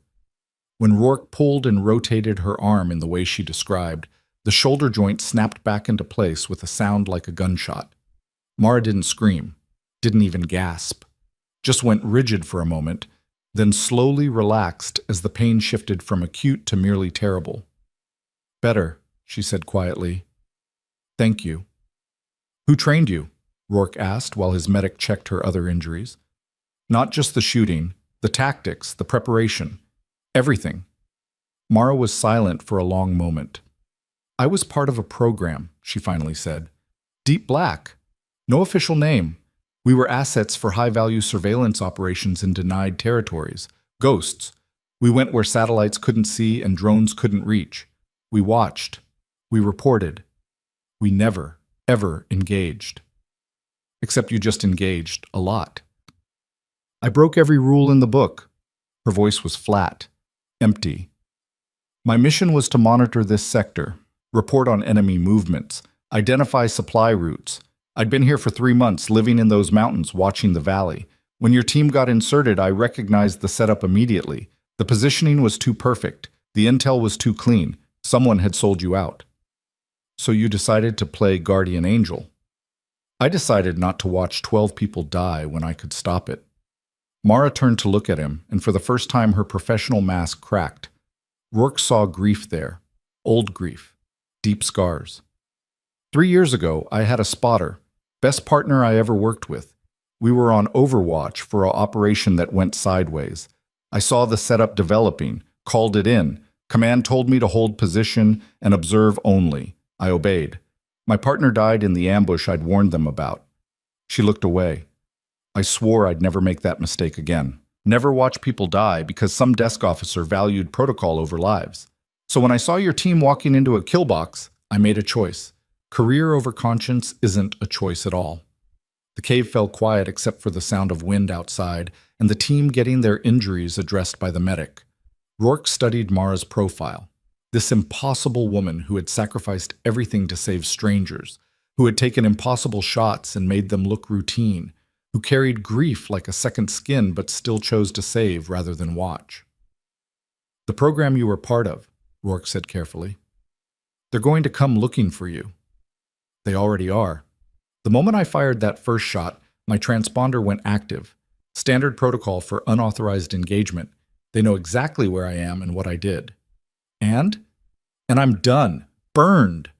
They'll pull me out if they can, debrief me, probably court-martial me for unauthorized use of force. Best case, I get a discharge and spend the rest of my life pretending I was never part of something that officially doesn't exist. Worst case," she shrugged with her good shoulder. "There are worse ways to end." Rourke made a decision. You're not going back to them, he said. Mara looked at him sharply. Captain, you saved my team, risked everything, broke your own rules to pull us out of a trap we should never have walked into. You think I'm going to let some shadow program disappear you for doing the right thing? It's not your call. It is now. Rourke's voice carried absolute certainty. When we get extracted, you're coming with us. You're part of my team. You saved us. We save you. That's how this works. You can't protect me from this. Watch me. They locked eyes. Two operators who understood sacrifice, duty, and the cost of choosing principle over protocol. Outside, the wind howled across the mountain. Inside the cave, Rourke's team listened in silence, their expressions making clear whose side they were on. Finally, Mara nodded. Okay, she said quietly, but when this blows up in your face, don't say I didn't warn you. Fair enough. Ortiz's radio suddenly crackled to life with clean signal, the first clear transmission they'd had in hours. Any station this net, this is Saber 1-1. We have you on thermal and are inbound for emergency extraction. Authenticate with your call sign. Rourke grabbed the handset. Saber 1-1, this is Ghostwalker Actual. We're 13 souls in the cave system at... He rattled off the coordinates while looking at Mara. 13, not 12. She caught the number and something flickered in her eyes. Gratitude, maybe. Or hope. Copy 13 souls, Ghostwalker. We have gunships inbound for cover and a Chinook for extract. ETA 12 minutes. Be advised, we're getting reports of enemy air assets in your sector. Negative on enemy air, Rourke said, unable to keep the dry humor from his voice. Our sniper handled it. Say again. Long story. We'll brief on the bird. Ghostwalker Actual out. He handed the radio back to Ortiz and turned to his team. 12 minutes. We hold here until extract arrives. Chen, Ortiz, set security on the cave entrances. Everyone else, check your gear and get ready to move fast when the birds show up. The team moved with renewed energy. They were going home. Battered, exhausted, down to their last ammunition and running on pure adrenaline, but going home alive because a ghost had decided to break her own rules. Mara stood and moved to the cave entrance, looking out at the valley below. Rourke joined her. Together they watched the distant smoke rising from the ravine where the explosives had done their work. Enemy vehicles were visible on the valley floor, milling in confusion, their command structure destroyed and their assault broken. They'll regroup eventually, Mara said. Whoever's running this operation, they're well-funded and organized. This isn't the end of it. But it's the end for today. Rourke paused. And you made that possible. We made that possible. Your team climbed a mountain under fire to save someone they'd never met. That's not training, that's character. Learned it from good examples. They stood in comfortable silence while the wind carried the sound of approaching helicopters. American helicopters this time, coming to pull them out of the nightmare. Rourke thought about the debriefing that was coming, the questions, the investigation into how this mission had gone so catastrophically wrong, the explanations he'd have to give about the unauthorized operator who had saved them all. He'd burn every bridge he had to keep his promise, pull every favor, call in every debt, whatever it took to make sure Mara didn't disappear into the dark machinery of black programs and classified tribunals. She'd saved them. Now it was his turn. Captain, Mara said quietly, still watching the valley, what I did today, the shots, the tactics, the cache preparation, it's going to raise questions you can't answer. Questions about programs you don't have clearance to know about. They're going to pressure you, hard. Let them. You don't understand what you're up against. I understand loyalty, I understand debt, and I understand that some rules deserve to be broken. He turned to face her. You're not alone in this anymore, Mara. Get used to it. She looked at him for a long moment, those winter sky eyes searching his face for something. Whatever she found there must have satisfied her because she nodded slowly. Okay, she said. But when we get back and the hammer drops, remember that I gave you an out. You could have left me behind. Should have, tactically speaking. Tactically speaking, leaving behind our best asset would have been stupid. I'm not your asset. No, Rourke agreed. Your family. There's a difference. The helicopters appeared on the horizon, 2 Apache gunships running escort for a massive Chinook, all three aircraft flying fast and low. The cavalry had arrived. The nightmare was ending. But as Mara watched them approach, she couldn't shake the feeling that a different kind of storm was just beginning. She'd broken sacred rules, exposed a program that lived in shadows, fired shots that would echo through classified corridors and secure briefing rooms. Someone was going to pay for that. She just hoped it wouldn't be the man standing beside her, who'd chosen honor over orders and was about to discover what that choice really cost. The Chinook settled into a hover above the cave mouth, its massive rotors beating the air into submission. Crew chiefs appeared in the door, already lowering the penetrator for extraction. Rourke's team moved with practiced efficiency, hooking up and getting hauled aboard in pairs. Mara went last, with Rourke. As they lifted off the mountain, she looked down at the valley one final time. 3 months she'd spent in these rocks. 3 months watching, waiting, reporting, living like a ghost because that's what the mission required. Then she'd pulled the trigger, and the ghost had become real. There was no going back from that, no returning to the shadows, no pretending she was content to watch while others fought and died. She'd chosen a side, made herself visible, declared that some things mattered more than mission parameters. Now she'd have to live with the consequences. The helicopter gained altitude, and the mountain shrank beneath them. Inside the aircraft, Rourke's team sat in exhausted silence, their faces showing the strain of a mission that should have ended in a shallow grave. But they were alive. Wounded, but alive.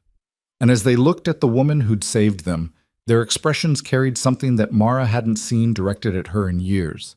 Respect, gratitude, acceptance. She'd been alone for so long she'd forgotten what it felt like to be part of something larger than herself, to have teammates instead of just mission objectives, to matter as a person rather than just an asset. Rourke caught her eye across the cabin and nodded once. A promise, a commitment. Whatever came next, they'd face it together. Mara nodded back, and for the first time since pulling that first trigger, she allowed herself to believe that maybe, just maybe, breaking the rules had been worth it after all. The helicopter turned south toward home, carrying 13 souls who'd survived the impossible, and one ghost who'd finally found her way back to the living. The Chinook touched down at Forward Operating Base Sentinel exactly 47 minutes after lifting off from the mountain. The moment the wheels hit tarmac, Rourke knew something was wrong. The usual organized chaos of a combat extraction wasn't there. No medics rushing forward, no logistics personnel prepping for debriefing. Instead, there were 4 armed military police standing in a loose perimeter around the landing zone, and behind them, a black SUV with windows tinted so dark they looked like voids. Mara saw it too. Her body language shifted subtly. Weight redistributing, muscles tensing beneath exhaustion. The relaxation she'd shown during the flight evaporated like morning frost.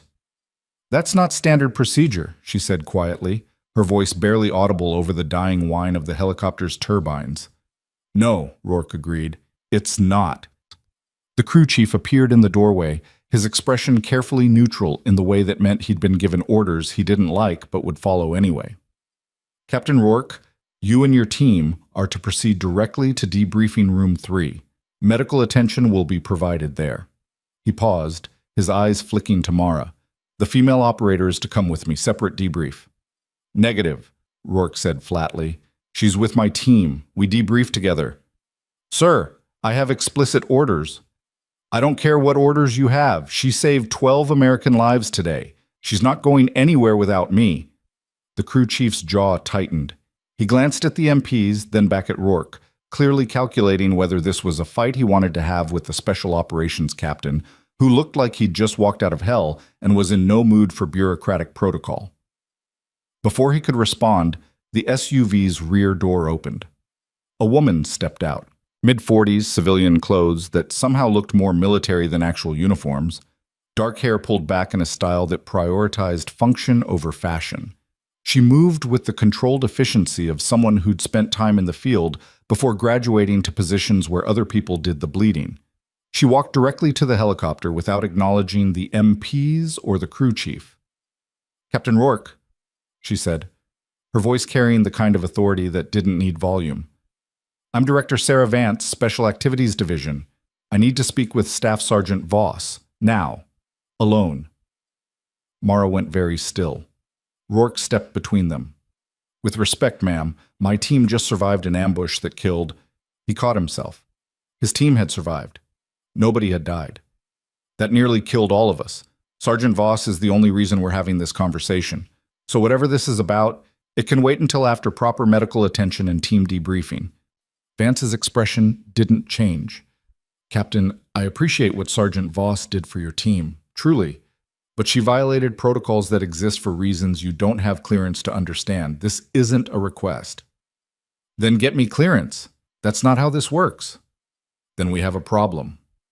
They locked eyes, two people accustomed to being obeyed, neither willing to back down. The tension stretched like wire pulled too tight. Behind Rourke, his team had formed up without being ordered to, a silent wall of battered operators who'd already decided whose side they were on. Mara put a hand on Rourke's shoulder. It's okay, she said quietly. I knew this was coming. You don't have to go with her. Actually, I do. Mara's voice carried resigned acceptance. Director Vance didn't come here because she wants to. She came here because she has to. Protocol demands it, and fighting it just makes things worse for everyone. She stepped past Rourke and faced Vance directly.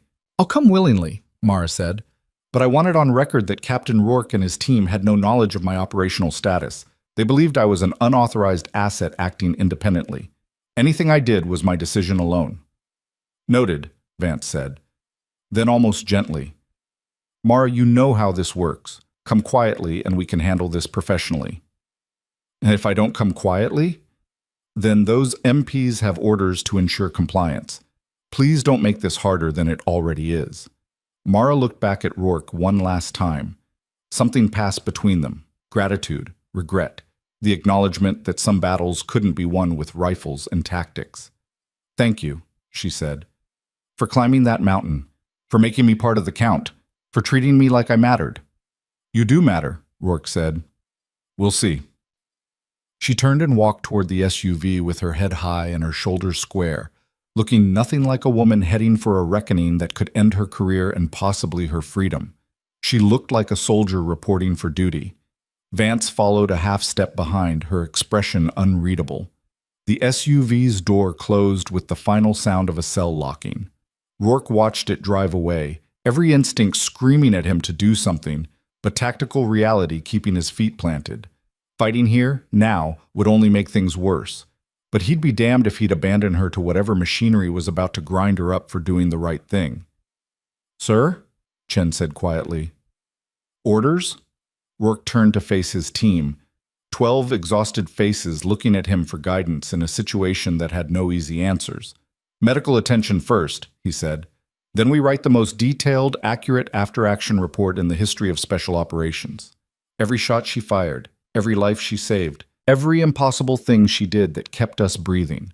We document everything, and then we make sure every person up the chain of command understands exactly what they're about to do if they burn her for it. They're not going to like that, Ortiz said. I don't care what they like. Let's move. The debriefing room was exactly what Rourke expected. Gray walls, fluorescent lights, a conference table that had hosted 1,000 similar sessions, and 2 intelligence officers who looked like they'd been pulled from whatever they were doing and told to extract information from a team that wasn't supposed to exist in a mission that officially never happened. The lead officer was a major named Kellerman, early 30s, with the kind of face that suggested he'd spent more time in briefing rooms than battlefields. His partner was a civilian analyst named Torres, who took notes on a tablet and said nothing. Kellerman waited until Rourke's team was seated before speaking. Gentlemen, I need to understand exactly what happened out there, from the beginning. Leave nothing out. Where's Sergeant Voss? Rourke asked.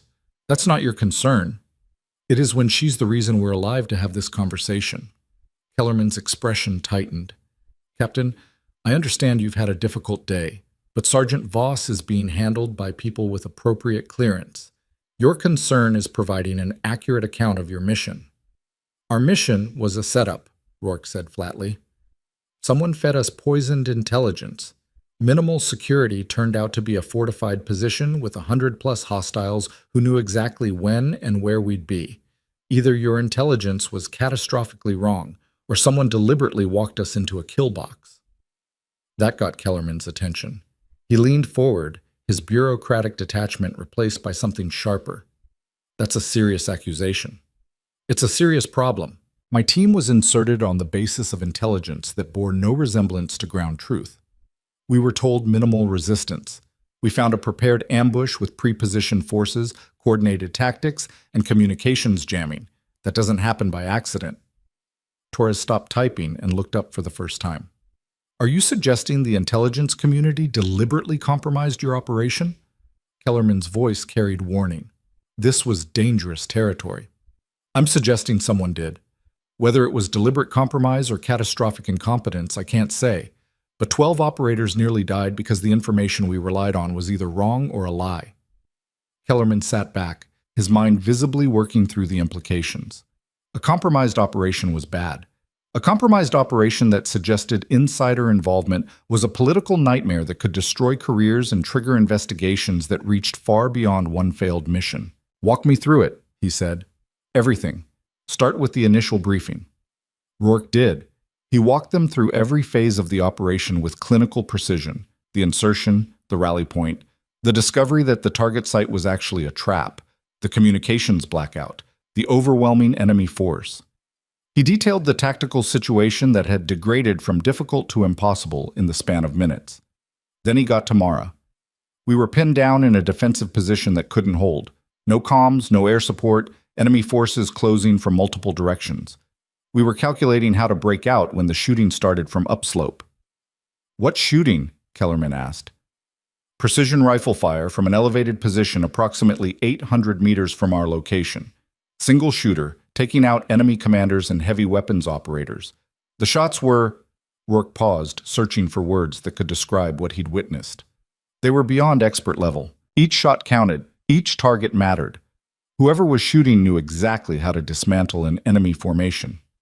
And you had no advanced knowledge of this asset? None. She wasn't on our mission brief, wasn't on any support roster. As far as we knew, we were the only friendly forces in that sector. Kellerman exchanged a glance with Torres. Something unspoken passed between them. Continue, Kellerman said. Rourke described the climb to Mara's position, the discovery of her hide site, the desperate fighting withdrawal into the ravine system. He detailed her knowledge of the terrain, her preparation, the cache of explosives that had broken the enemy assault. He described the impossible helicopter shots, the extraction, every moment that demonstrated not just Mara's skill, but her absolute commitment to saving people she had no obligation to protect. When he finished, the room was silent. Torres had stopped taking notes. Kellerman sat very still, his expression unreadable. Captain, Kellerman finally said, do you have any idea what program Sergeant Voss belongs to? No, and I don't need to. What I know is that she saved 12 American lives at the cost of her own career. That's all that matters. That's not all that matters. These programs exist in shadows for reasons. They have protocols, rules. Sergeant Voss violated those rules when she engaged. She violated rules to prevent a massacre, Rourke said, his voice going hard. If you're suggesting she should have watched us die to maintain protocol, then your priorities are seriously screwed up. That's not what I'm suggesting, but actions have consequences. She exposed a classified asset, compromised an ongoing surveillance operation, used equipment and tactics that are now visible to hostile intelligence services. The fallout from this goes far beyond one successful rescue. Then handle the fallout, but don't punish someone for choosing lives over paperwork. Kellerman looked at him for a long moment. When he spoke again, his voice carried something that might have been sympathy. Captain, you're thinking like a field operator. I respect that. But the people making decisions about Sergeant Voss think like strategists. They see the larger picture, the precedent this sets, the message it sends. If operators can break protocol whenever they feel the situation warrants it, the entire system breaks down. The system already broke down when it sent my team into an ambush, and that will be investigated thoroughly, but it doesn't change what Sergeant Voss did. Rourke leaned forward, his patience finally breaking. Let me make something very clear, Major. Sergeant Voss is a hero. She's a professional who saw American lives in danger and acted to save them despite knowing it would cost her everything. If your system punishes that kind of courage and moral clarity, then your system is broken and needs to be torn down and rebuilt. That's above your pay grade, Captain. Then get me someone whose pay grade it isn't above, because I'm not letting this go. Sergeant Voss is part of my team now. I protect my team. Period. The door opened. Director Vance walked in, and the entire energy of the room shifted. Kellerman and Torres stood immediately, their body language deferential in a way that told Rourke exactly how much pull Vance had in this world. "Major, I'll take it from here," Vance said. It wasn't a request. Kellerman and Torres left without a word. Vance sat down across from Rourke, her expression thoughtful. "You're making a lot of people nervous, Captain," she said. "Good. They should be nervous. They nearly got my team killed. That's being investigated. I'm not here about the mission failure. I'm here about Mara. Where is she? Secured, safe, being debriefed by people who understand the program she belongs to." Vance paused. "The program I run." That explained the immediate response. The black SUV, the authority that shut down arguments and moved MPs like chess pieces. "What happens to her?" Rourke asked. "That depends on a lot of factors. What she tells us in her debrief. How much damage her exposure caused. Whether hostile intelligence services identified her before we pulled her out. And," Vance's expression softened slightly, "whether I can convince my superiors that what she did was justified." It was justified. She saved 12 lives. "I know. I read the preliminary reports. I also know Mara. She's one of the best assets we've ever fielded. Disciplined, skilled, completely committed to the mission, which is why her decision to break protocol is so significant. Mara doesn't make mistakes. If she chose to engage, she had a reason. She had 12 reasons. My team." "Tell me about her performance," Vance said, changing tack. "Not the tactics, the person. What did you see when you met her?" Rourke thought about the woman he'd found in that mountain hide. Calm under pressure, professional despite exhaustion, willing to sacrifice everything for people she didn't know. "I saw someone who understood the difference between following orders and doing what's right," he said. "Someone who'd made that choice before and paid for it. Someone who wasn't going to make the same mistake twice." Vance's eyes sharpened. "She told you about her spotter?" "She mentioned it 3 years ago. She called in a warning. Command ignored it. Her partner died." Vance nodded slowly. "Daniel Chen, good kid, 24 years old, died in an ambush that Mara identified 6 hours before it happened. Command thought she was being overcautious. Turned out she was exactly right. She's carried that weight ever since. So when she saw my team walking into a similar situation, she couldn't watch it happen again." "Yeah." Vance was quiet for a moment. "The thing you need to understand about operators like Mara is that they see the world differently. They spend months alone in hostile territory, watching, waiting. They become part of the landscape, and sometimes that isolation changes them, makes them question whether the mission is worth the cost, whether watching is enough." "She decided it wasn't." "She decided you were worth saving, even if it meant ending everything she'd built." Rourke met Vance's eyes. "What are you going to do with her?" "Honestly, I'm still figuring that out. The easy answer is to pull her, debrief her, and reassign her to a desk where she can't cause more trouble. That's what the protocol says. That's what my superiors want." But I've spent 20 years in this business, Captain. I've seen operators make calls in the field that looked crazy from a briefing room but saved lives on the ground. I've seen the difference between someone who follows rules and someone who understands why the rules exist. Mara is the latter. And people like that are too valuable to throw away just because they made command uncomfortable. "So you'll protect her?" "I'll try. But I need ammunition. I need evidence that what she did wasn't just a rogue operator breaking protocol. I need proof that the system failed first, that she was the failsafe when everything else collapsed." Rourke understood immediately. "The poisoned intelligence." "Exactly. If I can prove your mission was compromised, either through incompetence or malice, then Mara's actions become a necessary response to a critical failure. She becomes the professional who saved lives when the system broke down, not the problem child who ignored orders." "We'll give you everything," Rourke said. "Every detail of the briefing, every discrepancy between what we were told and what we found. Every moment that screamed setup. You'll have enough to hang whoever fed us that information." "Good. Because that's what I need to keep Mara from getting hung instead." Vance stood, preparing to leave, but she paused at the door and looked back. "Captain, can I give you some advice? Off the record?" "Go ahead." "You're loyal, that's admirable, but loyalty in this world can be dangerous. The people who sent you into that valley made a mistake. Maybe a terrible mistake. Maybe a deliberate one. Either way, they have power and resources you don't. If you push too hard, ask too many questions, make too much noise, they'll push back, and they'll win." "I don't care." "You should, because if they destroy your career, you can't help Mara. You can't protect your team. You're just another casualty of a system that values quiet compliance over loud integrity." Rourke considered that. "So what do you suggest?" "Be smart. Document everything. Build an airtight case.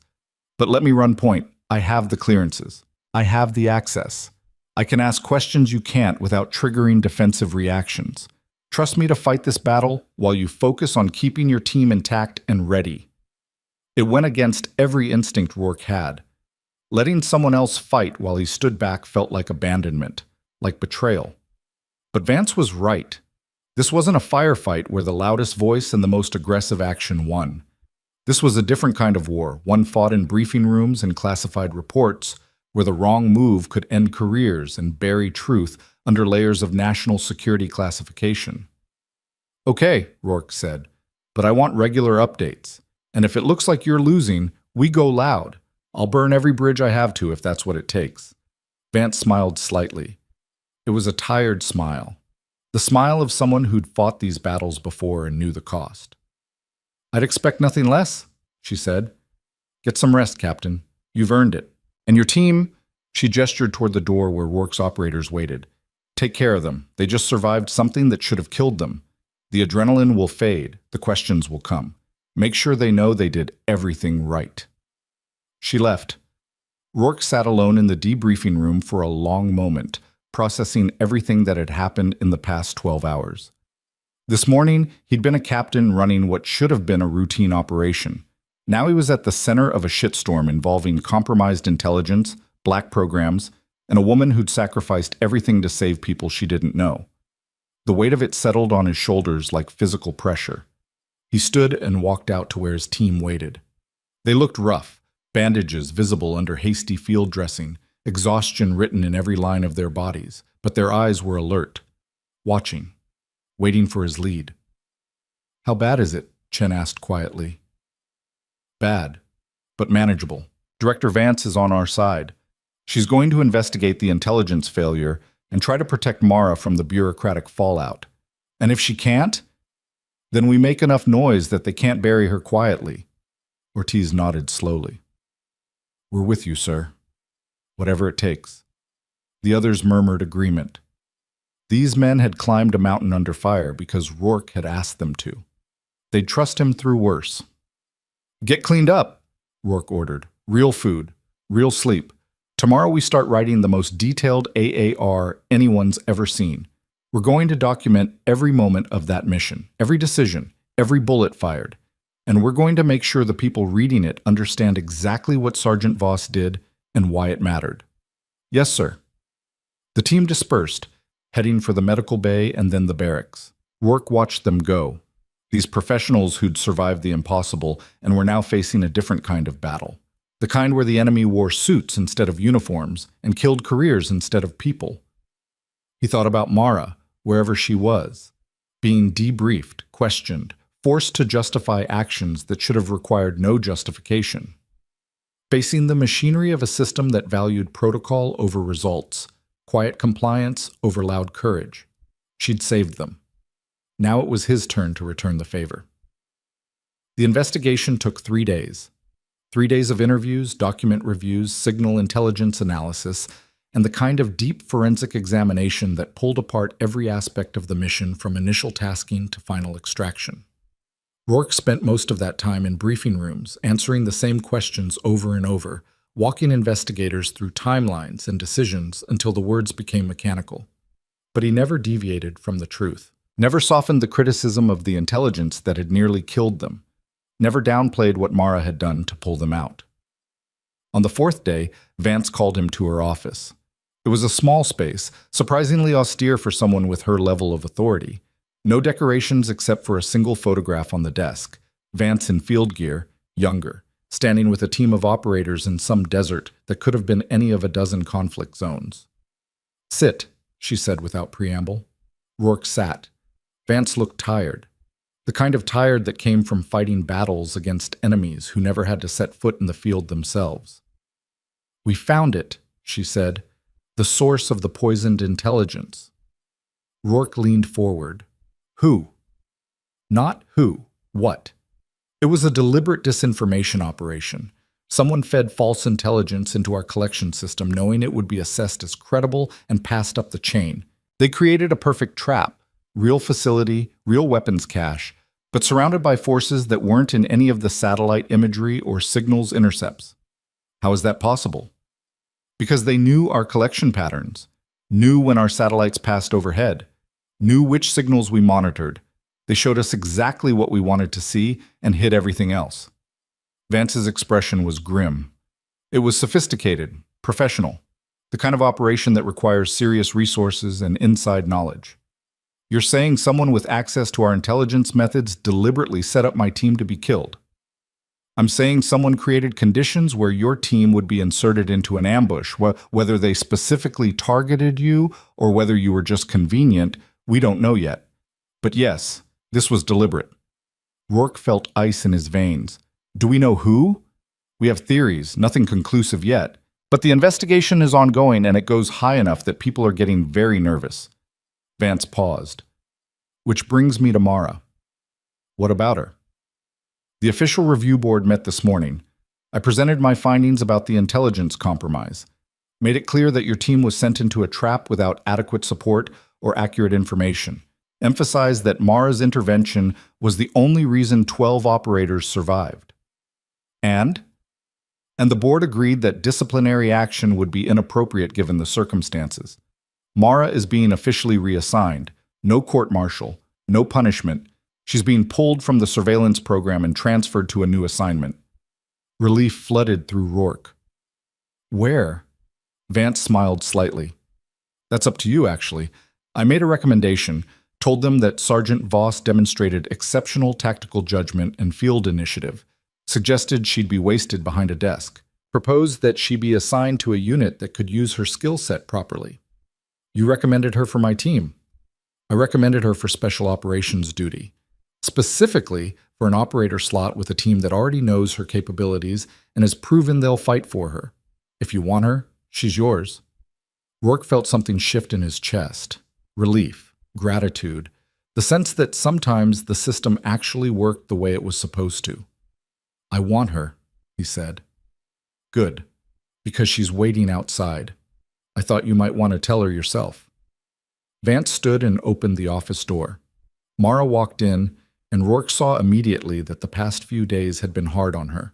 She looked clean, rested, physically recovered, but her eyes carried the weight of 3 days spent justifying herself to people who would never understand what she'd done or why it mattered. She saw Rourke and stopped. "Captain," she said formally. "Mara." He stood. "Director Vance just told me the news." "Yeah." Her voice was carefully neutral. "No punishment. Just reassignment. I guess I should be grateful." "You should be celebrated. What you did saved lives. What I did violated protocol and exposed a classified program. The fact that I'm not in a cell is more than I expected." Rourke crossed the office to stand in front of her. "The fact that you're not being given a medal is a failure of the system. But we work within reality, not ideals. And the reality is that you're being assigned to my team. If you want it." Mara's carefully controlled expression cracked. Surprise. Hope.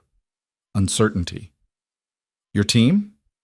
You saved us, climbed into hell with us, proved you're the kind of operator we need. So, yeah, my team. If you'll have us."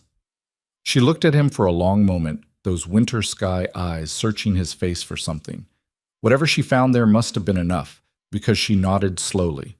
"I'm not used to working with a team," she said quietly. "I've been alone for so long, I'm not sure I remember how to trust people that way." "You trusted us on that mountain. That was different. That was survival." "This is survival too, just a different kind." Rourke offered his hand. So what do you say, Sergeant? Ready to stop being a ghost and start being part of something real? Mara looked at his hand, at his face, at the future he was offering, a future where she didn't have to hide in shadows or watch from a distance, where she could be part of something instead of apart from everything. She took his hand. Yeah, she said, and for the first time since he'd met her, she smiled, really smiled. I'm ready. The handshake lasted exactly 3 seconds, but it changed everything. Mara felt the shift immediately, the weight lifting from shoulders that had carried isolation like armor for 3 years. Rourke's grip was firm, steady, the kind of contact that promised something she'd almost forgotten existed. Partnership. Trust.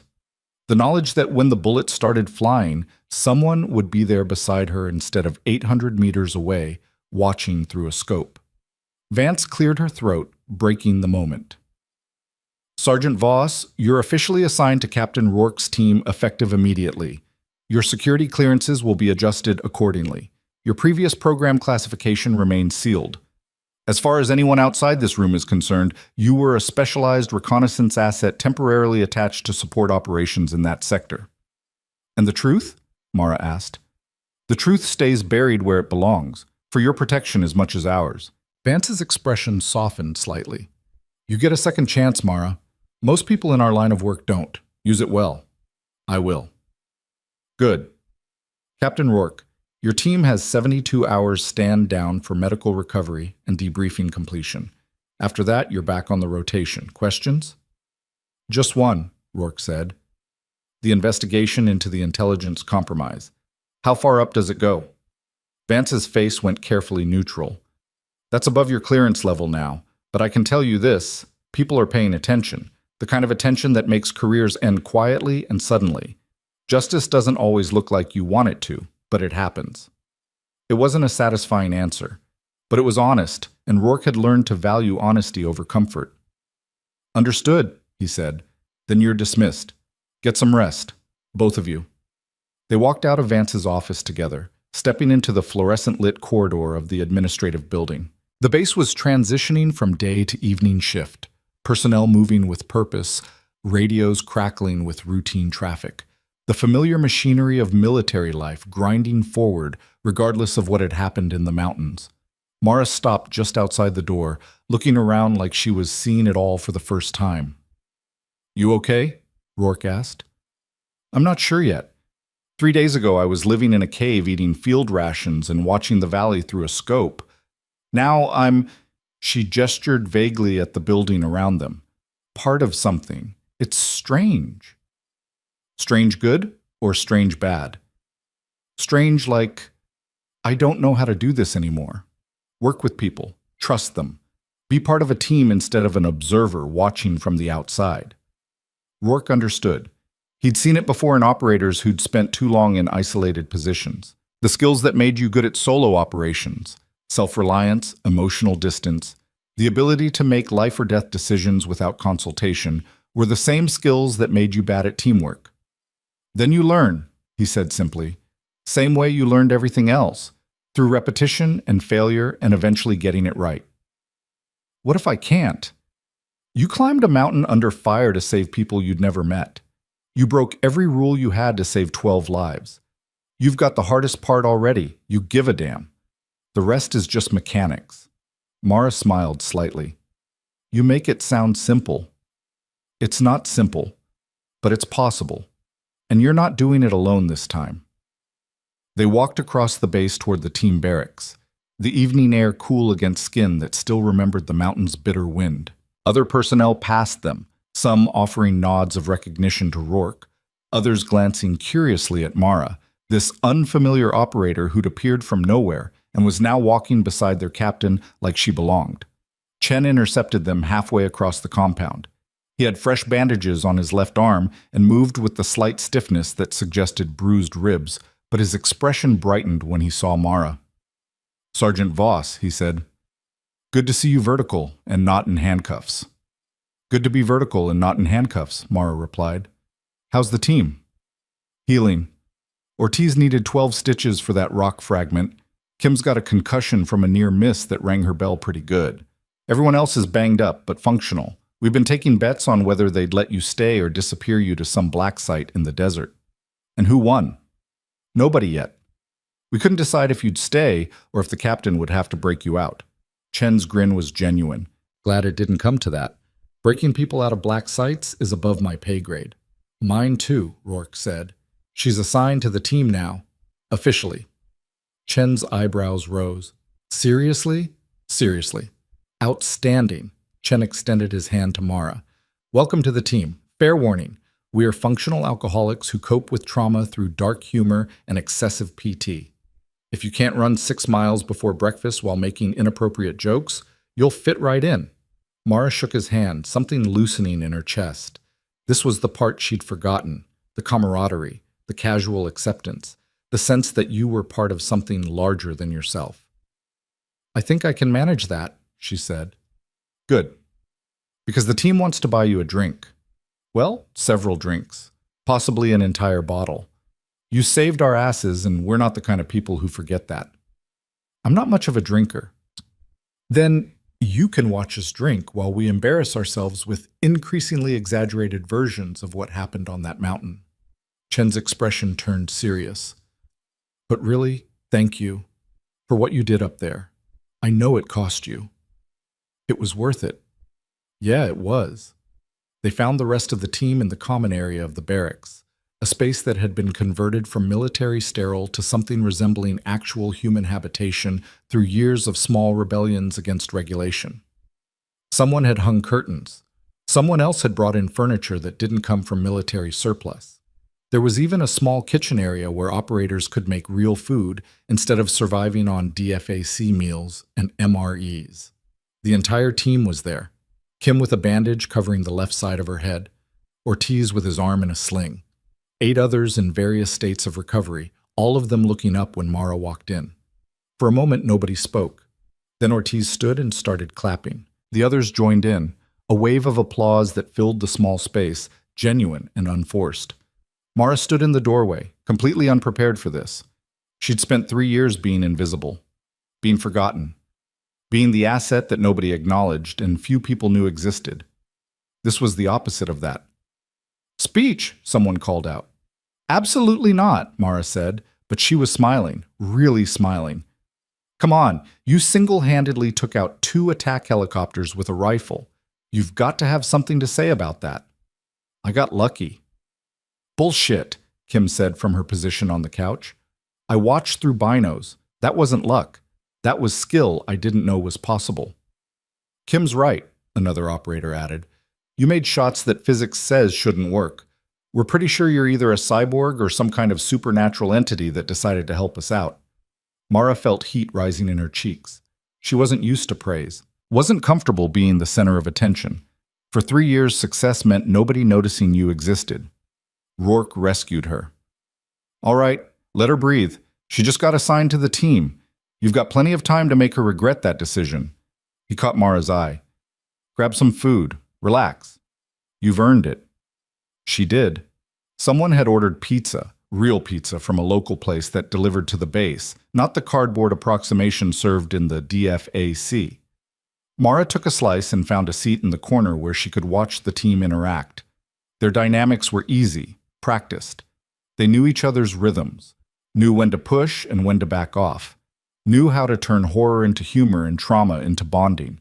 She'd forgotten what that looked like from the inside. Ortiz dropped into the chair beside her, balancing a plate loaded with 3 slices and a beer. You look uncomfortable, he observed. I'm not used to this. What, pizza? People, groups, being part of instead of apart from. Ortiz nodded slowly. Yeah, I get that. I did 6 months of solo recon work early in my career, came back and couldn't handle being in crowds. Took me weeks to remember how to have normal conversations. He took a bite of pizza. Give it time. Your brain will adjust. What if it doesn't? Then we adjust to you. That's how teams work.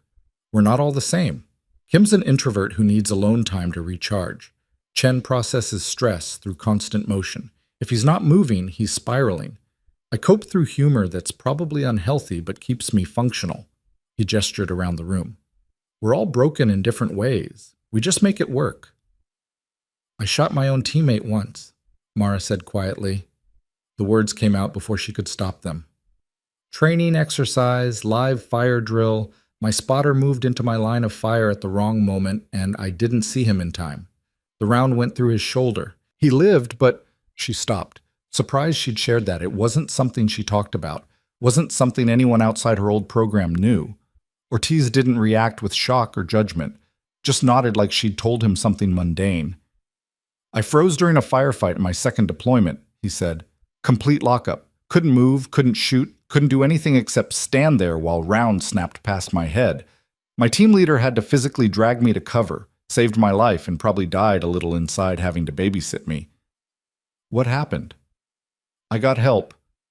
Talked to someone who understood combat stress, worked through it, came back stronger. He met her eyes. Point is, we've all got ghosts. All got moments we're not proud of. The question isn't whether you're perfect, it's whether you learn and keep moving forward.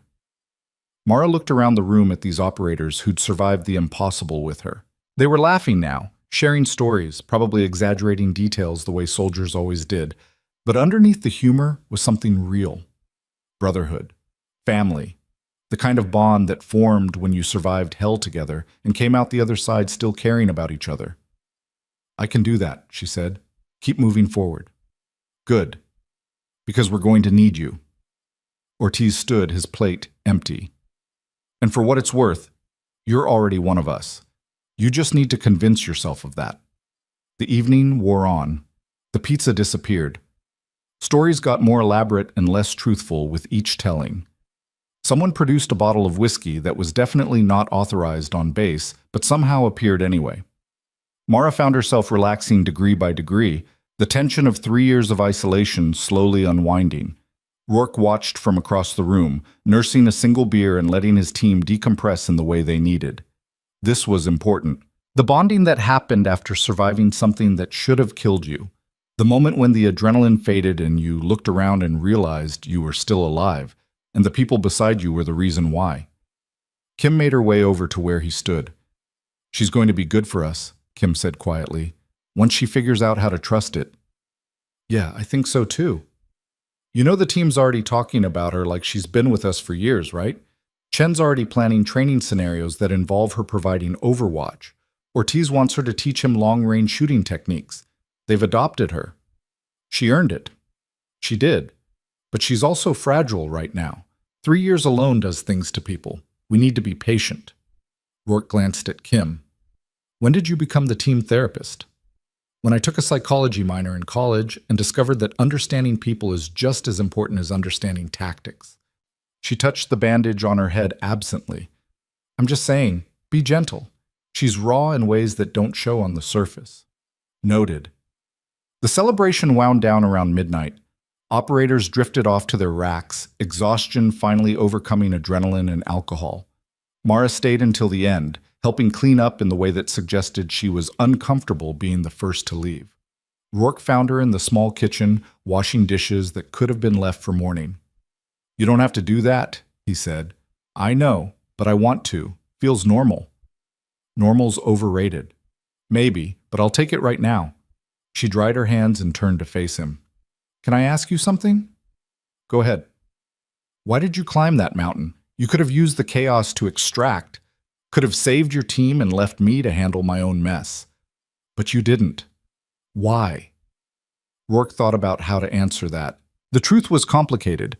Tactical reasoning mixed with instinct, mixed with something deeper that he didn't have words for. Because you saved us, he finally said. And because leaving someone behind who'd just done that felt wrong in a way I couldn't ignore. Maybe it was stupid, maybe it violated tactical sense, but sometimes you make calls based on what's right instead of what's smart. That's how people get killed. That's how people stay human.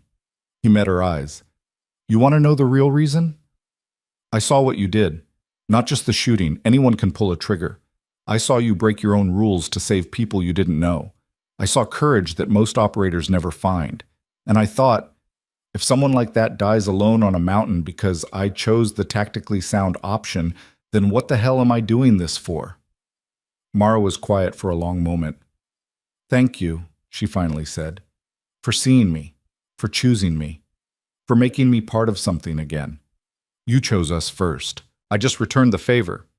She nodded, then surprised him by stepping forward and pulling him into a hug. It was brief, awkward, the embrace of someone who'd forgotten how physical contact worked, but genuine. When she stepped back, her eyes were wet. Sorry, I'm not usually... Don't apologize. We just survived something impossible. You're allowed to feel it. I don't know how to do this yet. Be part of a team. Trust people. Let people see me. You'll learn. We'll teach you. That's what teams do. Mara smiled through the tears. Okay. I'm going to hold you to that. Please do. She left for her assigned quarters, a small room in the barracks that would become hers, a physical space that represented belonging instead of transit.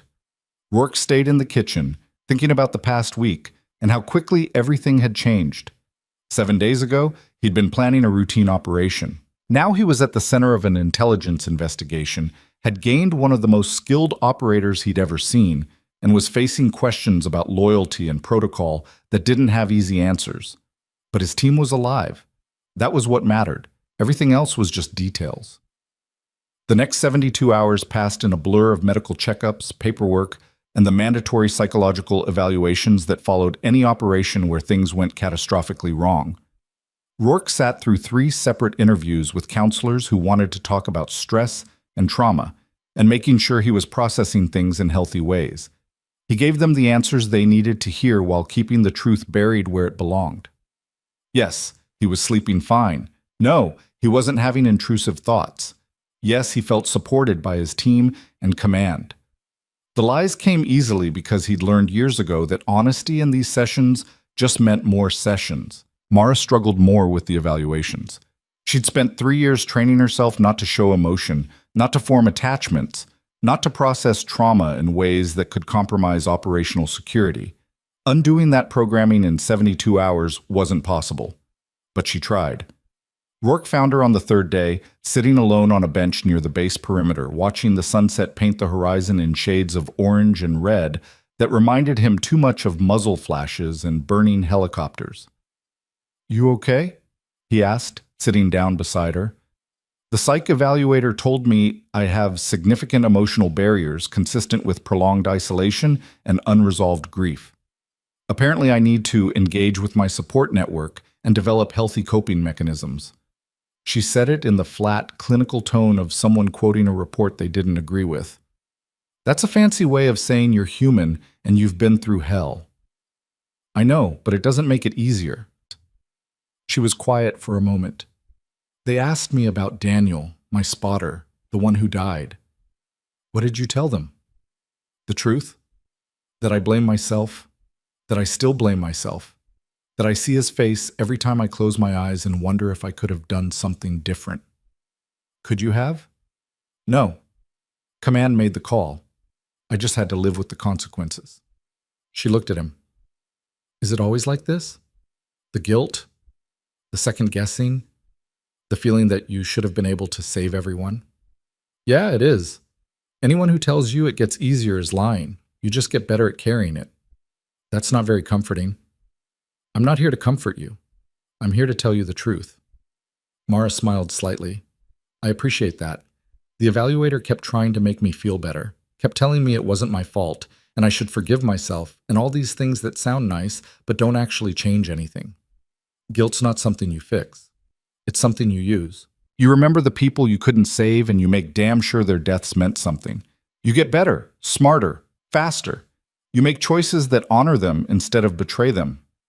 Is that what you do? Every day. They sat in silence while the sun finished its descent, and the base lights flickered on, harsh artificial white, replacing the warm natural colors. A patrol moved past on their perimeter check, nodding respectfully to Rourke before continuing on. I got word today, Rourke said after a while, about the investigation. Mara turned to look at him. And? 3 senior intelligence analysts have been quietly reassigned. 2 mid-level operatives are under investigation for security violations. The exact details are classified above my clearance, but the message is clear. Someone's paying for what happened to us. Is it enough? It's never enough. But it's something. He paused. Vance also told me they identified the source of the disinformation. Foreign intelligence service working with inside help. The people who set the trap knew our methods, our timelines, our assessment procedures. They played us perfectly. And now? Now those methods get revised. New protocols get implemented. The holes in our security get patched. He looked at her. And operators like us remember what it feels like to walk into a trap, so we're more careful next time. Mara absorbed that. Do you think they targeted you specifically? Or was it just bad luck? I think we were convenient. The right team in the right place at the right time for someone to score a propaganda victory by killing American operators. If it hadn't been us, it would have been someone else. That doesn't make it better. No, but it means we weren't singled out, just unlucky. Until I decided to break protocol and save your asses. Best bad luck I ever had. Mara laughed. A real laugh. Not the polite acknowledgement she usually offered. It sounded rusty, like machinery that hadn't been used in too long, but genuine. You know what the strangest part is? She said.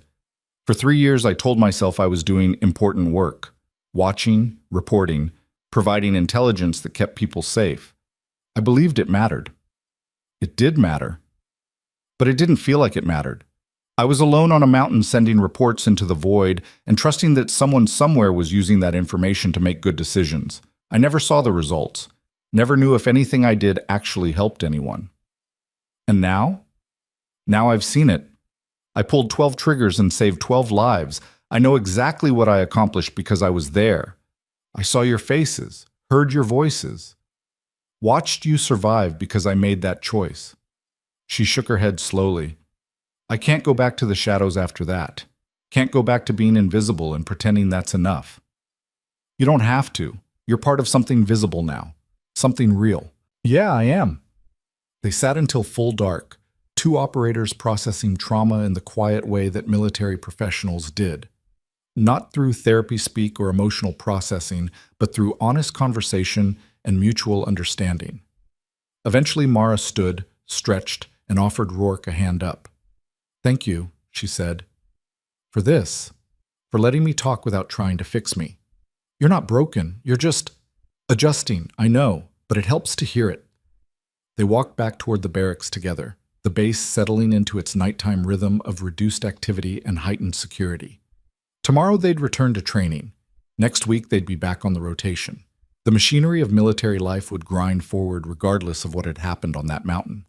But something had changed, something permanent and important. Mara had found her way back from the shadows. Rourke had gained a teammate whose skills and courage were matched only by her absolute commitment to protecting the people she cared about. The team had been forged in fire and come out stronger.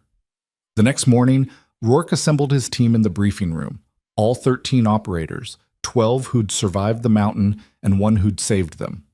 They looked better than they had 4 days ago. The worst injuries were healing. The exhaustion was fading. They were ready to move forward. All right, Rourke said, standing at the front of the room.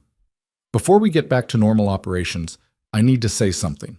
What happened last week was a failure at every level except ours. Bad intelligence, compromised security, support that didn't materialize when we needed it. We were set up and nearly killed because people we trusted to do their jobs didn't.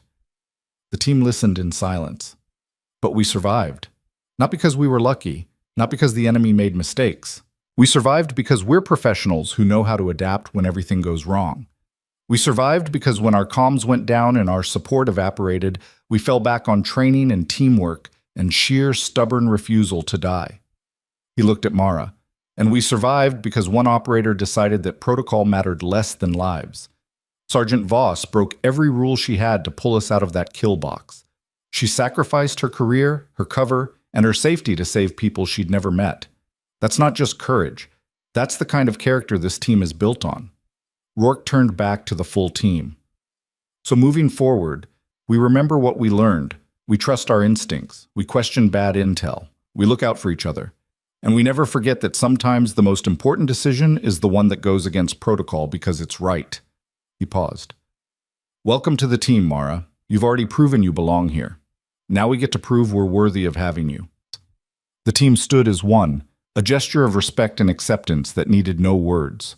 Mara stood with them, no longer apart from, but part of. No longer watching from a distance, but standing shoulder to shoulder with operators who'd become family in the space of one impossible week. Chen spoke up from the back of the room. So when do we get to see her shoot again? Because I've been telling everyone about those helicopter kills and nobody believes me. Tomorrow, Rourke said. Range time. Mara can demonstrate proper long-range shooting technique while the rest of you try not to look incompetent by comparison. I'm definitely going to look incompetent, Ortiz said cheerfully. But I'm okay with that if it means I learn something. The meeting dissolved into the casual chatter of a team comfortable with each other. Mara found herself in the center of conversations instead of on the outside, found herself laughing at jokes and contributing to planning and feeling like she was exactly where she belonged. Later that day, she stood on the range with her rifle, not the one she'd used on the mountain, which had been confiscated for analysis, but a similar platform that felt right in her hands. The team gathered to watch, genuinely curious about what she could do when not fighting for survival. Rourke set up targets at increasing distances, 500 meters, 800, 1,000, distances where wind, elevation, and basic physics turned shooting into mathematics and art combined. Mara settled into position, felt the familiar weight of the rifle, controlled her breathing, and found the calm center that had sustained her through 3 years of isolation and 1 week of chaos. She fired. The first target went down, then the second, then the third, each shot precise, economical, perfect. Not showing off, just demonstrating the skill that had been honed through thousands of hours alone on mountainsides, with nothing but time and dedication. When she finished, the range was silent. Then Kim started clapping. The others joined in, this time not just in acknowledgement of what Mara had done on the mountain, but in recognition of what she brought to the team, a level of expertise that would make them all better, a commitment to excellence that matched their own, a presence that had been missing and was now complete. Mara stood, safed her rifle, and turned to face them with a smile that reached her eyes. Your turn, she said to Chen. Let's see what you've got. The afternoon passed in training and laughter and the kind of comfortable camaraderie that defined the best teams. They pushed each other, learned from each other, built the bonds that would matter when the next mission went sideways, and they needed to trust each other with their lives. As the sun set on another day, Rourke watched his team pack up their gear and head back to the barracks. They moved like a single organism, connected, coordinated, complete. 13 instead of 12. Better than they'd been before the mountain. Mara stayed behind, helping police the brass and secure the weapons. When they were alone, she looked at Rourke with an expression that carried gratitude and relief and something that might have been peace. I never thought I'd find this again, she said quietly.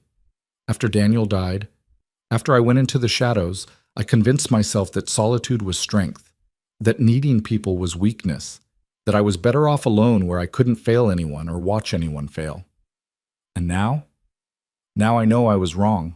Strength isn't isolation, it's connection. It's having people who'll climb a mountain under fire to reach you. It's being part of something bigger than yourself.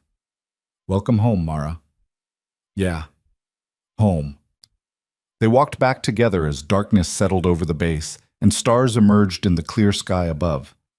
Somewhere out there, enemies were planning. Threats were developing. Future missions would go wrong in new and terrible ways. But tonight, on this base, one team was whole. One operator had found her way back from the shadows. One captain had proven that loyalty and courage mattered more than protocol and convenience. The mountain had tested them.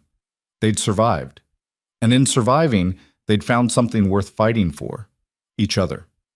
The weeks that followed fell into rhythm. Training missions, real operations.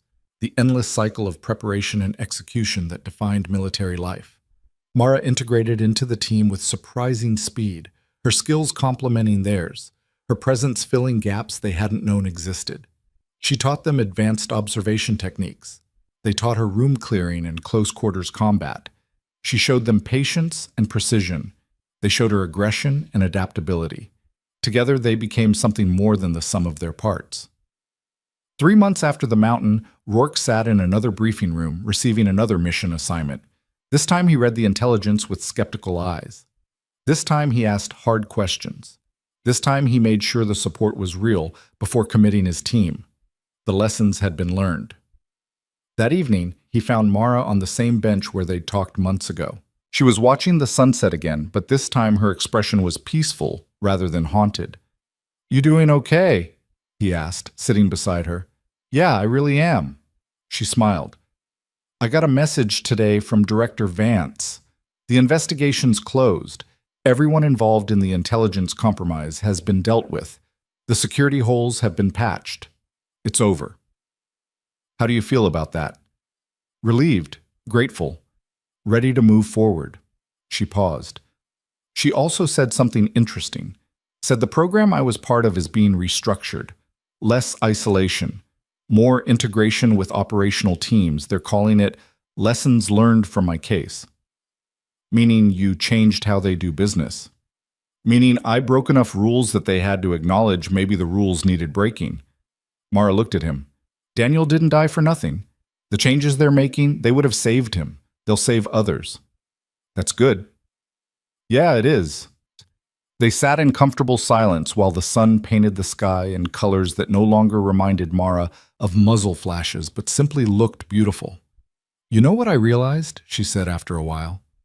"On that mountain, when I fired that first shot, I thought I was ending something. My career, my mission, everything I'd built. But I was actually beginning something. Something better." "What's that?" "Living. Really living. Not just surviving in the shadows, but being part of something real. Having people who matter, mattering to people." She turned to look at him. "You gave me that. You and the team. You reminded me what it feels like to be human instead of just an asset. You did that yourself. We just didn't let you run away from it. Thank you for that, for not letting me run." Rourke stood, offered her a hand up. "Come on, team dinner in 30 minutes. Chen's cooking, which means it'll be either surprisingly good or catastrophically bad. Either way, it'll be entertaining." Mara took his hand and stood, ready to face another evening with the family she'd chosen and who'd chosen her back. Ready to be part of instead of apart from. Ready to live forward instead of hiding in the past. As they walked back toward the barracks, Rourke thought about the journey that had brought them here. The trap, the mountain, the impossible rescue, the bureaucratic battles, the integration and healing and growth. It hadn't been clean, it hadn't been easy, it had nearly destroyed them all. But they'd survived. More than survived. They'd emerged stronger, wiser, more complete. Sometimes the most powerful shot isn't the one that ends a threat. Sometimes it's the one that saves a life and changes everything that comes after. Sometimes breaking the rules is the only way to honor what the rules were meant to protect. And sometimes the bravest thing you can do is step out of the shadows and into the light, trusting that the people you find there will catch you when you fall and help you remember what it means to truly live. Mara had taken that step, had pulled that trigger, had chosen life over isolation and courage over protocol. She'd found her way home. Sometimes the greatest courage isn't in following orders. It's in choosing what's right when the two conflict, and trusting that the people worth fighting for will fight for you in return.